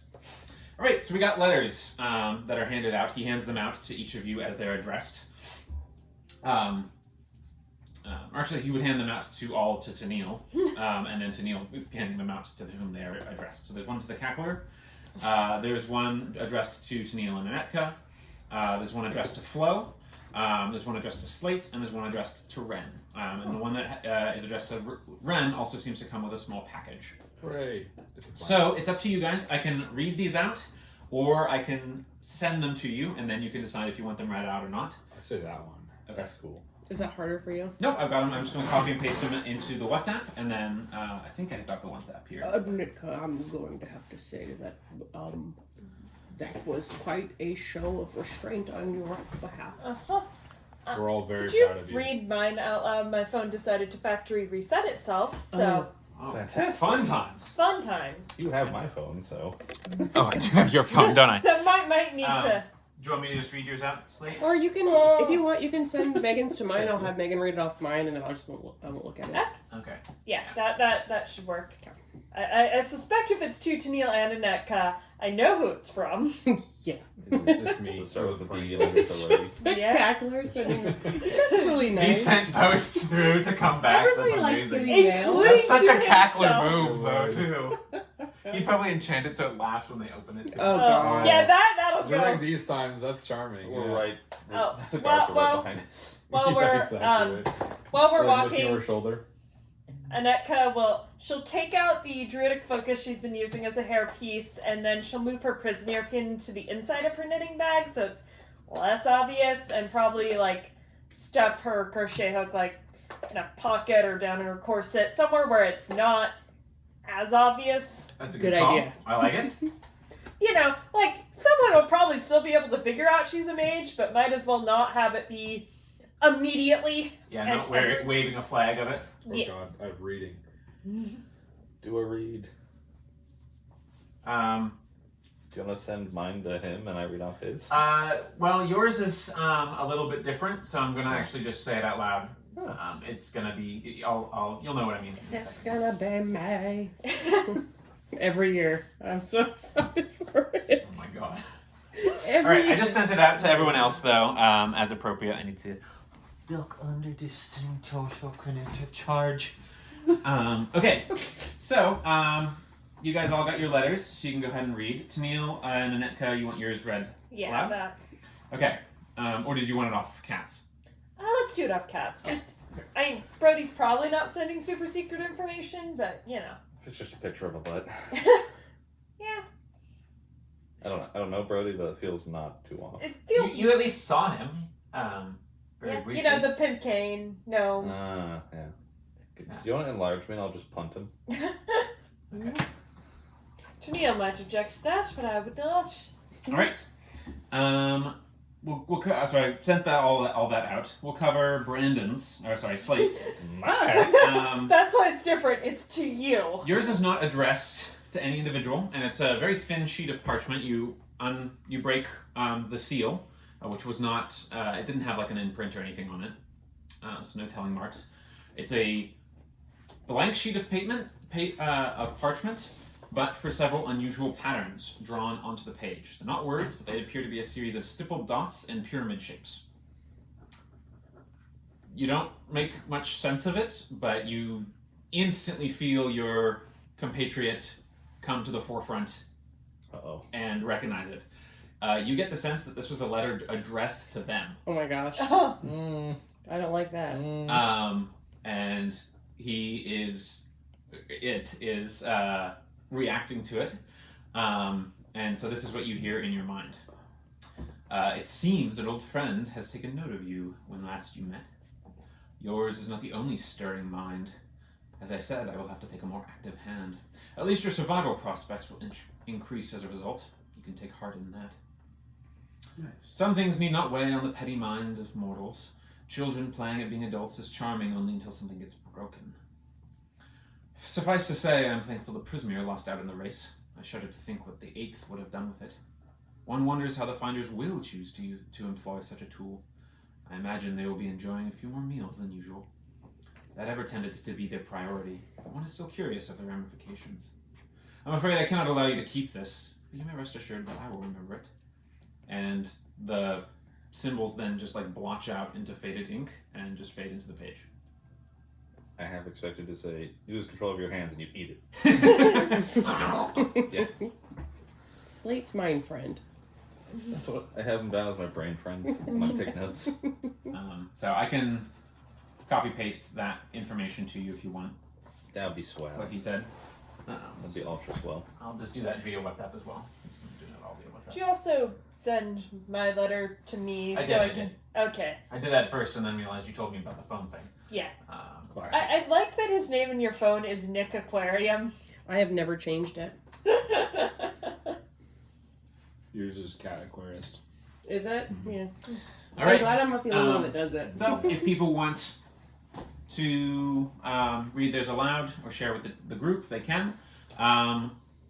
You got yours there, Ren? I don't think he'd read it out loud. Okay. Well, you also have your packages. Did you want to open? It's like a little Gifts. wrapped box. Looks like it's wrapped in plain brown, almost like butcher paper. Oh, I'll stuff this away for later. Okay. So, you guys can decide to share or not, as you do. That Cut's like, oh, Tennille. I've got a message from our very bestest friend. My darling dears, I've heard many exciting tales of your exploits since last we spoke. We're most to be believed you have engaged in a dangerous game against the nectar trade. I urge you in extreme caution, for the plenty is a hydra. Many heads, each growing as one is cut. The true leader's identity is my goal, for I suspect even the great and terrible Foley the Fox is a front for another. Should you pass through Lunavia, pay me a visit where coins fall. Where the fuck is that, Brody? Other tales speak of your visits. Visit in vengeance or alliance with the virtuous Vint, an intriguing rogue. Though not as much as myself, of course. If he gives you trouble, tell him the key could be given quite the lock when next it hears the rap and tap. Clever regards, Brody. Clever regards. The old rap and tap. Well, it seems like he's not lost any of his verve, at least. Good and it's doodle loose, that. Good to know, I suppose, that we might be able to use what he said about a virtuous Vint, should we meet him down in... Remind me? That's the leader of the Cove's Key. But I don't know about all of y'all, but I'm not really interested in tangling with more of the nectar trade. It went so well for me when I was up in the sewers, but it would be at least nice to know. It's nice to know that we at least have, I wouldn't say someone reliable, but someone on the job over there keeping an eye on Folian. So unless any of you others want to share your letters, I will just simply pass now that Akulu Khan is no longer blocking your guys' way. You can see the inners of the city. Ooh. So while within the gates, you're ever closer to the howling, high-pitched laughter that permeates the air coming from the southern end of the city. The main lanes of the city's streets appear to be mostly dirt, though neatly kept for all that, and span broadly into a somewhat offset intersection at the center of the city, which you can see. It seems like it's cleared most of the way. Towards the center part of these lanes that make up this intersection, which is sort of like an inverted T, the sight lines in the city are a little easier to manage because it's all like 1-2-story buildings. The sides of this main section, which is a very, very wide road in the center of the city, seems to be lined with dozens and dozens of shrines and statues. Some hardly more than carved cairns, and others ivory idols adorned with gleaming gold. Immediately and fully visible from pretty much throughout the city, from what it seems, are two iconic landmarks, ones that you already saw.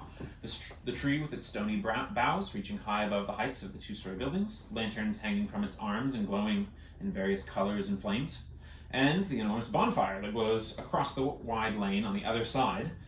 That would be, so the flame is on the eastern side of the main street of the road, and the tree is on the western side. And at its 70-foot height, bathing its surroundings in that sort of cherry orange glow. Towards the south of the city, opposite the intersection of roads, there is a vast section of white pavilions and tents that you can see. Those stand a little bit higher than the rest of the buildings, and they seem to be where the raucous sounds of laughter seem to be resounding out from. Nice. The population here is a wide range of dwarf, halfling, wood elf, half-orc, as you see them passing by. Most of them don't seem to be all of which are reasonably common beside the more prolific human. Most of them don't seem to be traveling along this main road, but taking side paths. Those who you do see traveling the main road, some of them look like they're trying to go somewhere, but most of those who are on that path seem to be kneeling or attending to one shrine or another that are lined along the path. Perhaps 1 in 6 or 7 individuals appear to be of Vianthan heritage, judging by their crimson and white hair, which is a very high ratio compared to pretty much everywhere else that you guys have been so far. Even more strange in number are the centaurs, trotting gently through the crowds, high and proud atop even the tallest heads. They're mostly, almost all of them, are adorned in tattoos along their exposed shoulders, necks, and even faces, bearing some resemblance to those that you have seen glow on Tennille's fingers. 201, they all seem to be having the crimson and or white hair similar to that of the Vianthans. I'm just going to get to this next. There we go. They also wear clothing of what seem like woven reeds, leathers, and feathers, sort of adorning them. And apparently the males, perhaps 80% of the males that you see, wear masks of obsidian, bone, or painted wood. The rest are presumably of southern or Shadviran heritage. Not the centaurs, but the rest of the people in general. Often wearing warmer-looking clothes, coats, darker colors, scarves, all of which are strange sights to those of you who have spent much of your life in the sun-drenched north. Pale skin, pale eyes are visible among a lot of these folks, and there's a lot of shade cloth in use as hats, even parasols, awnings off of buildings, and a few even have what look like thin gauze over their eyes to help protect against the sun. Shops here are mostly a mixture of carts and wagons, beside also sort of more traditional buildings. A lot more carts, similar to like the most produce-heavy section of the market, main market square in Zolny, but seeming to sell more than just food and fruit and treats. a wide variety of gear and stuff like that. But there are some more traditional buildings, displaying wares that hang like lanterns, which also often adorn corners and, on iron hooks, giving the whole city a kind of strange glow when coupled with the great fire at its heart. The wide roads in general are the roads everywhere, even those that split off from those great major lanes, leave plenty of space for any kind of individual if they're bipedal or, centaur. So that's what you're generally seeing as the layout ahead, and you see a couple more normal-looking shops along this northern end. Sorry, you guys are coming in from the western side. Sorry. But from this western end, you see some more normal-looking shops and stuff like that. You actually look and see what looks like a building under construction, a reasonably large hall with some marble foundation being constructed off to one side. And then sort of on the southern end, you see the pavilion palace stretching out. And then what looks like a very long and low building kind of cobbled together far off in the distance, but you can see it because there's that clear sight line of those big paths. You get the sense that maybe unusual culture that's been put into this city's heritage has definitely played a sense into its architecture and its broad layout, its open visibility. But the building at the far end on the other side, towards like the southeastern section past the tents, you can see it stretching. It kind of spans around, and it looks like it looks like it's cobbled together, like a mixture of like a Skefmiran longhouse and several stables kind of put together in this sort of longer, low hall kind of situation. So that's what you're immediately seeing. Anetka's gonna turn towards the Cackler and almost automatically start finger knitting as to cast message. Wait, no. And then just whisper to him, "So, that laughter you were doing, that sounds very familiar. What's up with that?" I'm just gonna write down a piece of paper. I'm a funny guy. Uh-huh. Maybe you should actually... do you have the laughing plague? And then, again, still weirdly stooped over, whispering. Do you think I'd be able to contain it if I did? That's fair. Fold it up and put it away. Just let us know if something changes, okay? And then she'll take out the coat that Nadia made her for mid-year's turning with the Shadviran design, and she'll also make sure her necklace with the symbol of the Weaver on it is very visible. Nice. Good idea. What? Neil, you never told me that you were a ranch hand. Got him. Damn. Anytime I make a name, I can rely on at least one of you to butcher it. I am not a ranch hand, but I think whatever he was calling me I've never heard before either, so... I mean, he did say we could meet him tomorrow at next turning at the Stone Tree. I definitely would like to know what the heck's going on. It also sounds like we got a little bit of an answer as to what's going on at the shrine with this carnival. And yeah, there is a little bit of a suspicious connection here with you there, but I wouldn't mind having a look. It sounds like maybe they've got some own problems. We would want to keep a distance like they warned us to do, but it might not hurt to take a look at the people who have been affected by this. I'm going to write down a piece of paper. As flattered as I am, they named a carnival after me. I truly have no idea. Yeah, maybe we should call him Chips or another name. Well, right now he's disguised. I'm just going to write down Dave. Dave. That, you kind of look like a Dave right now. Mm-hmm. He does. He looks like a very Dave guy. Mm-hmm. The Daviest Dave that ever Dave to Dave. That's right. He's Daved every day of his life. Yeah. So we've got Dave, and Stop. you're apparently Mr. Fancy Pants. Yeah, maybe is it a family connection? Or... I don't think so. I've never heard Uncle say anything like that. He did have a lot of tattoos that made, reminded me, and he strips off his glove, reminded me of these. That's true. So I'm wondering if maybe it's something to do with that? I don't really know. It sounds like I'm not going to get my answers immediately.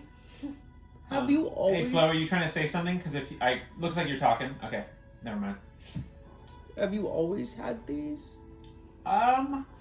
We can talk about it another time. That might be good. Yeah, I feel strangely uncertain at this current moment, but I seem to recall it had something to do with some stuff that happened a little bit earlier. I wasn't born with them, to my knowledge. Well, would he have had them when Etka was growing up? I think this is a post-her thing. I think it's a post-her thing. Yeah, well, he didn't have them when I was a Interesting. youngin. Well, shall we? And I'm sorry if I've misremembered your backstory. Shall we maybe find some lodgings for the evening? And then, do you think, and she is saying this very quietly, do you think it's I can't be seen doing magic, or do you think they have a way to detect? Well, based on the magnitude of threat, I would suggest you don't test it at all. Oh, I mean, yeah, but it could be kind of fun to see the limits, and also what if, another ooze pops up and tries to kill Tennille? I only have a dagger. Maybe I'm just going to point this out. I'm just going to kind of gesture to my overall appearance and be like... That's fair. So, let's try not to get into any scuffles not inside buildings. Let's find a more friendly face, and maybe they would be... Oh, the centaur that thinks you're Mr. Fancy Pants. It did sound like he was going to some kind of meeting or whatever, Maybe like and a wouldn't be able to something. deal with us right away. Well, I mean, when we do see him. Yes, I agree. It's a good idea to ask a little bit more about the parameters of the rules. Not that we would know anything about breaking them. Well, it's, the best part about breaking rules is not getting caught doing it. Well, that's definitely. These days, man. And because Brody's words did rub off on us after all. It I seems. would definitely do yes, if she was be hard to knit with no fingers. That would What be a what downer. hour of the day is it? It's now maybe a couple hours after afternoon. Okay. So probably getting closer to like the 3-4 Okay. ish situation. So starting to wind down. The city in general just seems a little bit like duller and dingier than it should. A city of this size, which is quite sprawling, should be buzzing with more activity. But maybe in light of what's been going on with this, it seems like things have maybe dimmed down a little bit. But you do, for all that, see some shops. Closest to your entrance is that construction that I mentioned. You also see a shop, rather a big, low shop, with what looks like a stables attached to it, called Wayne's Rights. And then on the other side of the big lane, closer to the pavilion's stretch, which would be to your guys' right, but farther along the city. A little bit before that, it seems like a little shanty-ish shack shop situation. Shanty shack shop. But the only thing that looks immediately like, and then across from Wayne's Rights, not too far from the big fire, is another sort of low and longer looking shop, which looks like it's made mostly of like carved woods. But you don't immediately see anything that looks like a tavern or inn or revel den or anything like that. So you're not exactly sure where next to tread, but do either of those other two shops you mentioned have names? you're not close enough to really be able to see them. Okay. The Wayne's Rights one is the closest to you. Got it. And they're not quite next to each other, so you'd have to kind of like do it back and forth to have a look at them. But they definitely don't have the look of a tavern. or a public house. Yeah. Would Annette be familiar with like Shedbeard hairstyles? Somewhat, although, it's not a recent, you haven't been super recently there. Some individuals are like half-shaved head is not uncommon there. Otherwise, mixture of braids and sort of princeling style, like shoulder length hair is reasonably common. It varies though, so Okay. it's not something that you having engaged with a lot lately. So she'll just do her normal braid and then kind of pinned up in a little hair loopy. Maybe we should pop into this rights shop and We could ask about a tavern. my thoughts exactly. Okay. You and me, That, same brain, but also, Grandpa. I love my clothes, but I feel really out of place. Your coat fits in somewhat reasonably, at least, but the rest of your finery not so much. I love this cardigan, but it is a bit snug. I'm imagining you this whole time you've been like this. Mm-hmm. Yeah, I can take it back. If anyone does need scarves, they do seem to... They're much more popular here than Solony. I kind of like that. I think I'd like this city other than that one thing. Can't do magic. Yeah. Can't do magic. So you guys are walking past this like construction site, and for all the comments about magic, you see what looks like, you swear, someone who is wearing the emerald robes of the Lorebright office. Who seems to be over off towards the like construction and like looking at like drafting papers maybe at a table. Do we want to... But then the Wainwright store is like dead ahead. I say wind, right? Okay, so you head on in. The place looks like an open wood shop, basically, with wagon wheels and carts and carriages, either on display or being worked on. The individual who seems to be working at this shop takes a little bit of a second. He's like, "Be right with ya!" And he's like chipping away / whittling some wood in like a curved shape on the side of like a cart. And he turns around and says, "Ah, customers, travelers by the look of things. Greetings, it's a pleasure to meet you." Let me pull up the shop information here. Are we gonna get a wagon? Are we gonna finally do it? Are we getting a wagon? A wagon? Playing? Well, we don't have magical horses anymore. It might be useful to get some non-magical ones. Welcome to Wayne's Rights. It's a pleasure. I'm Wayne. We sell. I'm wagoneer, wheelmaker, carts, and carriages. We also sell a few draft horses and other things. Although Stabled Pride also sells some additional animals that might be able to assist with pulling heavier burdens. Are we looking to make a purchase, or perhaps simply just browse? Feel free. I specialize in handcrafted wood, some of the finest chiseling and efforts that I've made of late. Do you ever make wooden buttons? I really don't manage something quite so small. They don't really, there aren't too many buttons on wagons and carts. So generally tends not to be that. I'm sure one of the cart shops though might have something on the buttons front. But in any case, if you're interested, cart or wagon big enough for all of you, I might be able to manage. A 2-horse carriage or open wagon. Is there something in particular you're looking for, or just willing to discuss some prices? I do have a few animals here that are sturdy, some draft horses and travel horses as well. Not so much as the riding beasts, but they do the job pretty well. And I'm sure we'll be able to manage some sort of package deal for, I'm sure we can manage under 500 gold. Well, I'm sure we could, Wayne. I'm going to be honest with you. Your shop was the first one that we saw popped in. Location! And what a prime location it is. Indeed, yes. So I think right now we're just browsing and perhaps we might see something, and maybe should the need arise in the future, we'll think of you and your wares. Yes, well, I mean, no disrespect to this big fellow here, but he looks quite muscular and strong. I imagine that with the right kind of cart, we might even get something that you could just pull by hand and save a discount on the beasts of burden. Yeah. Not that you're a beast of burden, of course. I mean, you're clearly so strong and muscular. I just calling you fat. You're not wrong. No. He's a muscular man. I mean, look at those arms. He'll be able to manage it, no problem. Yeah. Like No, a you know. a big slap on his back, like, yeah, he'd be great.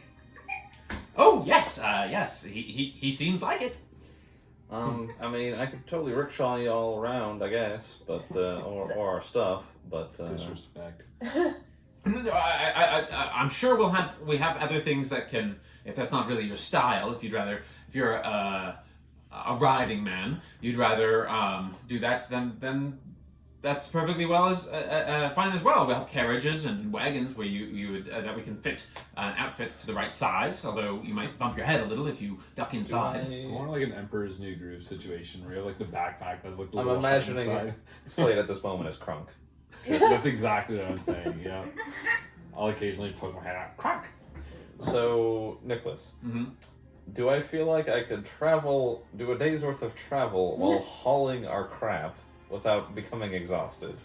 Probably not. Certainly not over any amount of unusual terrain, weather, etc. over a long period of time. And you'd be kind of slow. Like, you're a strong dude, but that much stuff. The fact that you do it at all says that Yeah, the fact that you can do it at all. Like, you could do it for like an hour, but without any problem. More than 2 or 3 hours is pushing it. Okay, So if there's an so emergency and our so horses maybe run out of gas. like if we get like a custom one or something that would let both horses drive it and me. What's your strength Maybe. score? 18. I stand by what I said. Yeah, a 20 and no problem. Damn, I knew I should have built them better. But Just roll yeah, better. I tried. I just didn't. It was We're good. debating my using hip, I'm old. Slade as a beast of burden. But yeah, so unless we're doing a custom thing where I can sometimes pick up the slack, there's no way I Are can. you newcomers to the city? I don't recall. We don't get many such a mixed crew coming in all at once. You said that you just visited. This was the first shop. For shop, Are you trying to tell me something? yes, we are quite new to the city. Oh well, welcome. I'm Thank sorry you. that you're not coming at better time. Yeah. You may have noticed some of the increased checks. They're quite irksome. But rather sad what's happening to those folk down south. Do they on the always? southern side of things. Do they always threaten to cut people's fingers off? Oh, those must have been the Devil Boys. The devil boys. The Dust Devils, not known for their fondness of magic. You best take care if you're traveling south. But their jurisdiction is murkier when it comes to some of those official boys trying to build whatever it is that they're trying to build. Some Loreshine office or something like that. Oh, interesting. I think is what they said. Anyway, they got a permit from the governess, but that was before everything kind of went to shit. So she's been a little bit more Whoa! Whoa! Whoa! Shut up. Uncalled for. Watch your profanity. I'm offended. You can tell. Hashtag canceled. Well, Wayne, how have you managed That was not me. to get infected? Oh well, mostly by sticking to doing my trade. It's what I know, and I work the shop myself, so it's always more work to do, and haven't been getting a lot of customers, so not a lot of fancy night out drinking and whatnot. So just, I live upstairs and come down and work my work and wait for customers to come by. They say they're probably going to cancel the Great Fair, the Great Borderside Fair, with everything going on Oh no. lately, which will be pretty rough for business. So if you want to make a purchase, that'd be great. I might be able to offer you a bit of a discount because some is better than none. But I get by. It's I'm in better shape than some. Dad always left me a good inheritance. He's one of those he guys. built he built the shop. When he retired from wagoneering and all that. So Well, I'm sorry to he taught me hear. the trade pretty well. So I do what I can. He was a quiet man, craftsman. Well, Craftsman? I don't think we're quite ready for a purchase Okay, right now. Well, you just arrived, so you don't have anywhere to go. Right. Where you would need it. But when you're ready to shuffle forward or onward, the trail ever beckons, as my dad used to say. When you're ready to do that, I would be happy to do that, help facilitate that sale. Definitely. And I might even be able to set, offer like a, year turns worth of free repairs, if we make the right kind of deal. So, whenever you stop by, that is, I'm not going to be following you around. I've got a shop to run. But anyway, Okay. Would you have a place for us to stay that you'd recommend? Depends. You drinking or not?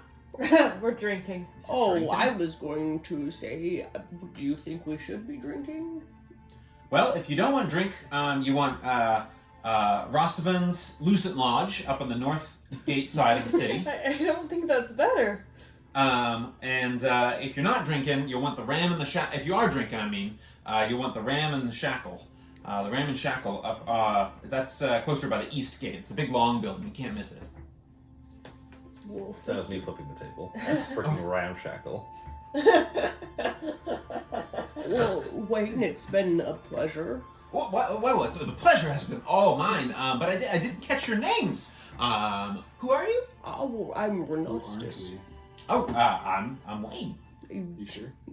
We've established that. Inside Thank you, check. Wayne. Yeah, These are inside my compatriots. Oh, compatriots. Comrades. I mean, Are you one of compatriots, the? yeah. Are you one of the registered groups? We had a couple of them pass through southbound not too long ago before this whole Oh. carnival business started up. Yes. We are, as a matter of fact. Oh, good for you. Thank you. We have. Only sales I've been able to make are with those folk. It seems like it's going to be good for business. Yeah, service the economy or whatever. Well, with that being said, thank you, Wayne. I didn't catch everyone else's names. Netka. I'm Wayne. Hi, Wayne. Hello. Renossus is gonna like elbow Slate. Sorry, I was in my mind space there. Hi, I'm Slate. Oh, I'm sure you have quite a broad, big mind to get lost in. This guy's Damn. he's really good for you. Not a lot of people tell me that. Thank you. Well, I like to give a good compliment. Hi, Slate. I'm Wayne. Yeah, he's quite I smart. am Wayne. You're welcome back anytime. Yeah, he is quite smart. It's almost like there are two of them. Knocking I around don't that doubt brain. it. You know, we can always use, Second set of brains. skilled hands. Breastfeed. Here at the shop for sure. Ren's gonna look around. Oh, I haven't heard from Flo. He's concerned that she's off getting into no good. Is she? She was thinking about it. She's like, okay. Yes, a Walk nice out wood and in all. here. Well, we pride ourselves on the best wood quality. And First off, though, I didn't see much wood traveling here, and the tree in the center of town isn't wood. Where'd you get all this wood? very astute. Oh. In fact, a lot of our commerce comes from the traveling tradesfolk. The Vianthan caravans are the lifeblood of a lot of our Yeah. businesses That's here. More than here than where I'm used to. Yes, they're part of the heritage of the city. Them and the centaurs both. Well, that's sort of a chickens and eggs kind of story. But in any case, the Vianthans and the centaurs they do trade deals off and on, and folk as one of the two border cities, folk come up, come down. So we get a lot of trade, and some of the local taxes actually serve pretty well. Helping maintain some things that we've got, but we run on sort of our own little businesses and things that support ourselves pretty well. When we're able to make sales, as I said, most of the few that have been coming through, I sold wagon few turnings back several turnings before the carnival showed up. We were all excited, hoping that they'd bring some good business, but they seemed to bring something else. I'm sorry to hear that. You do have a very lovely shop. I'm sorry I'm not strong enough to carry some of your carts, but I know that someone somewhere would be very thankful to have one of these. So when I come in contact with that person, I will let them know about Yeah, of course. Well, maybe one day you definitely will, for sure. For sure. So, well, before you go, let me just show you this great. This look at the craftsmanship. Look at this. I spent a long time on this and kind of like reiterating and showing and stuff like that. So yeah. And Flo, is Flo allowed to touch it?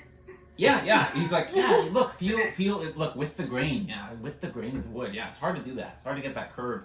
So like did it with the grain, and then just like touch his hand, and then go like with the grain. Well, that's. I'm not. Thank you, but I'm just displaying the wares, as it were. Did you have something? No, it's great. Oh, look what I sent you. I don't have my phone's active. Oh, right I now. thought WhatsApp was on your computer. Never mind. No. What's that? What's that? I have to load up a bunch of stuff. Might be. I don't see anything from WhatsApp. What? I just sent something. You have failed us. I just sent it on WhatsApp. It says it's sent on WhatsApp. Where's my phone? Much confused. Yeah, let me. Confusion. All right, we're picking up with a combat. Nate's character is in the basement of the Ram and Shackle, and he's got surprise attacked. So I'm gonna take it. I'm gonna like whip out my my flamethrower so it looks like I'm gonna hit him. I'm gonna like whip it over my shoulder and just blast backwards at all the alcohol. Okay, nice. So you blast back, and it like whips back and forward, slewing fire back and forward all over the spaces. And for a second, nothing happens, and then you hear and like a shockwave of fire just lashes out. Both of you have to make Dex saving throws. I'm going down. I'm taking him with me. I promise you. Nope, I fail. Don't. I'm not gonna hold you to that problem. All right. So go ahead and roll 4d10 for me. Jesus. Okay. Rest in peace, friend. Thank you. I got it. Need some D10s. No, because D100s also work as D10s. What about a true D100? I got a 9, a 1, a 2, and a 3. Okay, so 15. Yeah. Yes. I didn't know I was adding them, but yes, 15. Yes, you're adding them. You rolled So 15. 4d10. What was your Dex saving throw? That was a definite fail. That was an 8. 8. Yeah. So you take that much fire damage. Sick. You're down. Yeah, Are you I'm dead? big down. Okay. And he takes half because he did pass. Oh, checks out. An actual assassin. So he just like and ducks and gets sort of scorched along. You see some of the robes like scorched around him as your consciousness begins to fade in and out. You're flopping to the floor, and you hear from behind a same like feminine-esque voice that spoke before, and you just hear, "Leave the body, take the head. Doctor's orders." Damn. And you see the individual step on your neck and just and like plug you. Oh. That's that. So Just got assassinated. yeah. Oh no! So for those of you who don't know, surprise, Nate's leaving this campaign. He's not able to continue making it. Nicholas didn't just murk me out of the cold. Yeah, we did arrange this. Nate's not able to make consistent scheduling right now, and he's graciously bowing out because he doesn't want to be responsible for a lot of cancellations. So I'm still in campaign 0. he's still in campaign 0, still being around, and then if/when the opportunity comes where you're able to make it more frequently, or we're doing this every other week or whatever, or you can make it every other week, whatever, we're going to try and find a way to bring you back in because we like having you here. So unfortunately though, the Cackler has gone He tackled his last gone tackle. down. But you do hear, just before that all goes down, you do hear some like shouting up above, and the room begins to fill with like smoke, and your last thoughts, and do you have any last words? I'll just cackle it out. Just So and then you just get marked with several crossbow bolts plunging themselves into you. assassins, my guy. So the fire is like all around and stuff like that. You see them like moving kind of quickly now in like cool. an emergency kind of way. But that is the situation. It's also going to be probably we're going to stop tonight. It's a little bit early, but everyone seems to be a little tired anyway. And also And he just a good point to died? stop on. I'll also shoot. I'll shoot you the message so like they can see what the note says. Yeah. So they know in the future. I'll shoot you a message. Sounds good. That'd be great. So yeah, why don't you do that? Kate, if you do you have it now, or do you need to think? Yeah, about it? I don't know. I like. If you can send it now, that'd be great. Yep. And then we'll read it come next session. Yep. So We're like, snuck away. Must be, up to his old antics. up to his old antics. Just getting murderated. All Just right. getting so, murderated. Absolutely and with murderated. that is where we're going to end tonight's session. So go ahead and cut Holy that fuck. recording. Oh man. So we're going to miss you in this campaign.